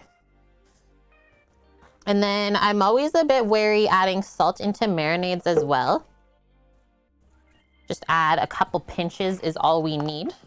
And then, like I said, we can always add a bit more salt tomorrow before we cook. If we're gonna blend it, why not just add the whole peppercorns? You could do that too. I hate the sound of those going around in the blender though. I will say that. Okay, I'll go grab the paprika. Hold tight. Be back momentarily. Open this up a little bit more. Okay, be right back.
I told you it was the biggest.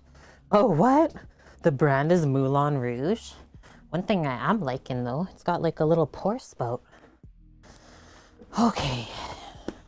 Probably a thing we gotta tear off here.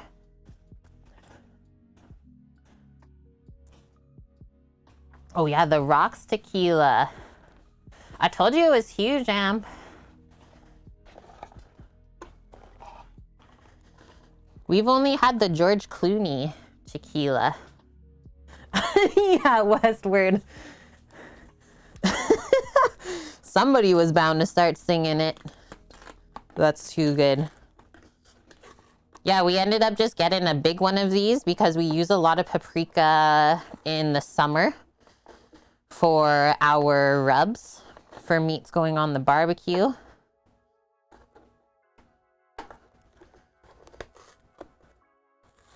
And I'm very like anal about how these things tear off the top. I don't know why. It's gotta be perfect though. Hi Willamini, how are you doing? Jonas Brothers have tequila as well. Oh man. Yo, look at this. Just my just a slight bucket of paprika here to spoon out. Amazing. I was gonna say cookie. Is that the thing to do? Must be. Kukila. I love it, Mish. Okay, so I'm doing a good bit of this. Probably same amount as cumin. So 1.5 tablespoons is what we did. Let's see how this goes now.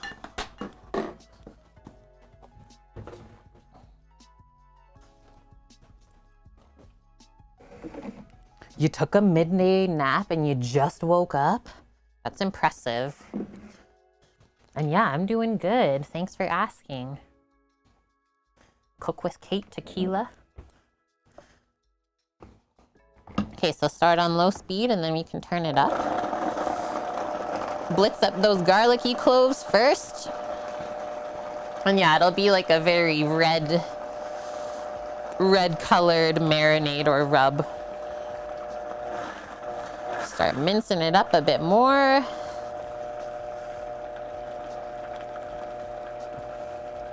Yeah, we'll have to do mezcal instead so we really corner that niche market. Yeah, so we were looking at a new Vitamix top. Does it work with our base though, Sam?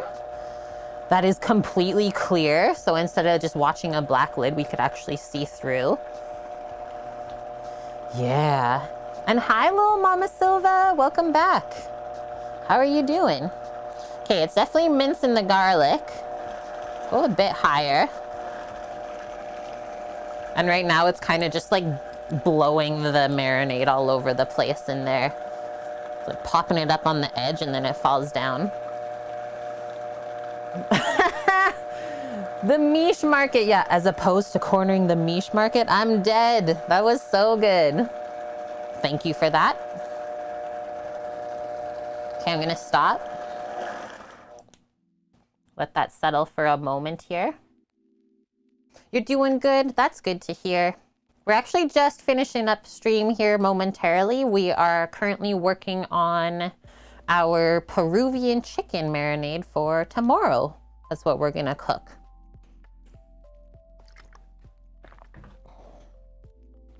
Yeah, I feel cornered. I'm just gonna grab a little spatula for us.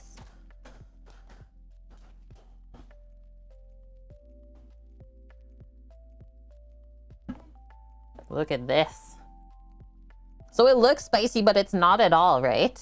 It's just paprika that's coloring all of that. Paprika, garlic, cumin, vinegar, oil, salt, and pepper.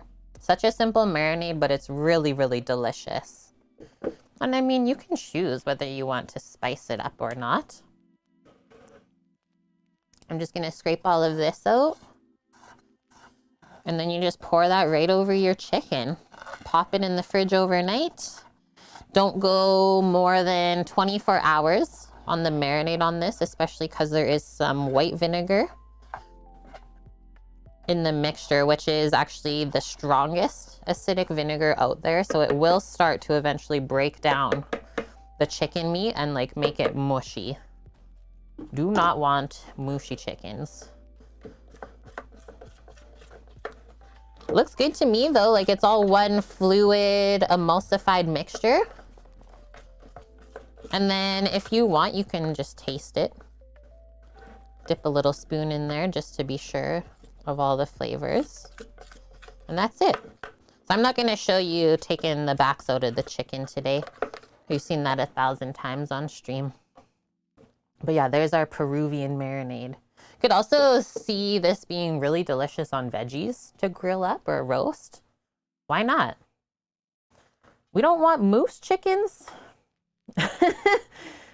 Oh no, chat. Can you imagine a chicken the size of a moose? Or yeah, oh, imagine a moose the size of a chicken. I would want that. Let me ask this, because now that just reminded me of something from when I was younger. Who knows of the Canadian house hippo? Because that was absolutely my favorite commercial when I was young. The Canadian house hippo. Best thing ever. Chris is dying. It's so cute. Okay, now I have to do this for chat.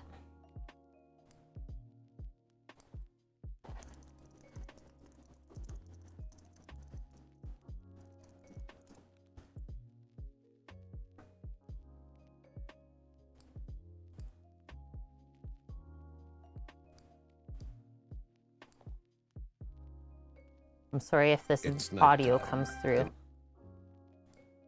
Okay, it might be the longest link ever. I'm sorry.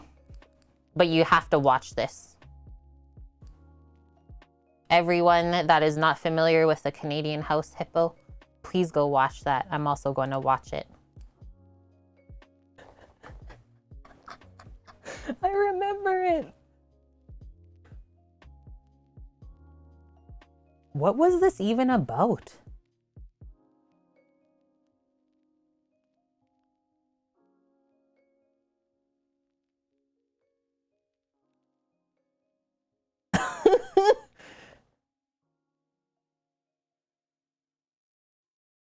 I love that part. And that part too. Little peanut butter tracks. We got Eric rolling in. What's that? Oh, a big and a small one.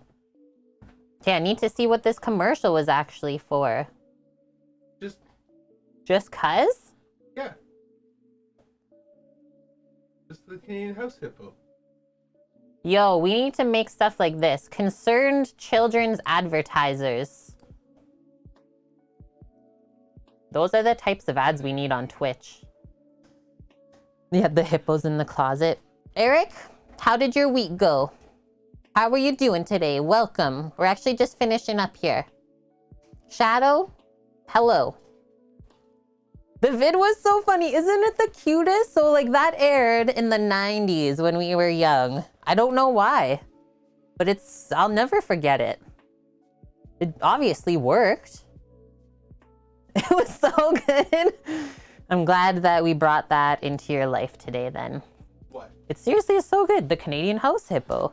If you've never heard of it, you really should. You've never heard of the Canadian house hippo? A lot of people didn't. You don't have one?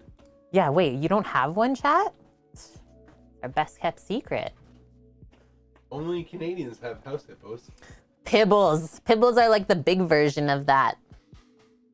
Yeah, when Much Music was good. What do you see? That's something over there? No, she just been inspecting from the last day.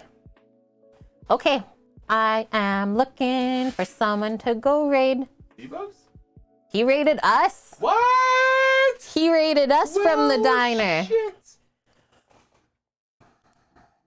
The week was good, Eric. That is good.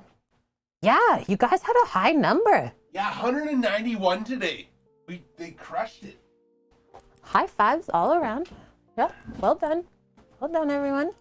Little mama, you went back to work today. It felt nice being back at work. First thing you cooked up, with praline French toast. Yum! Eggs, bacon, and sausage. I would like all of that on one plate. Yep. Thank you.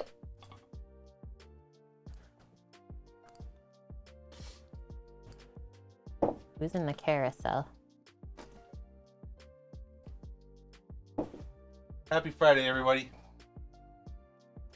Cheers. Lauren's out walking and driving. Lauren. Montana Max is doing sausage tortellini soup and caprese bread. Lauren. Should we go show Lauren some love? Yeah. I think so. Woo! I got nothing. He's not even had lunch yet. Chat, wish me luck. Yep. Somebody send Help! help. Help her! Help! Astra, Help! help. She's like, I'll help you. Okay, chat. So we'll be back tomorrow, 11 a.m. Pacific. First stream back to Supper Club. Starting with 3 orders going out the door, and we even have some pizzas going out for some friends on Sunday. So it's a Supper Club kind of weekend. It's gonna be really fun. And yeah, Peruvian chicken going down tomorrow, asparagus, roasted potatoes, and for dessert, some fudge brownies. It's gonna be really delish. Other than that, yeah, thanks for hanging with us today. Hopefully we inspired you with that delicious, refreshing poke bowl. You can really dial it into your own palate. Love that part of it. And yeah, pizza Sunday. So today I'll be finished marinating the chickens. I'm gonna make the poolish for the pizza. I just can't make it early. Like that's something I make around like 7 p.m. at night or even 9. So yeah, tomorrow on stream, we'll make the pizza dough together for Sunday. All right, friendos, let's go see Lauren, show her some love, just like what you guys gave to me today. Thanks for everything, and take care until next time. I'ma hit this button. Love y'all, stay safe, and we'll see you in the morning. Bye.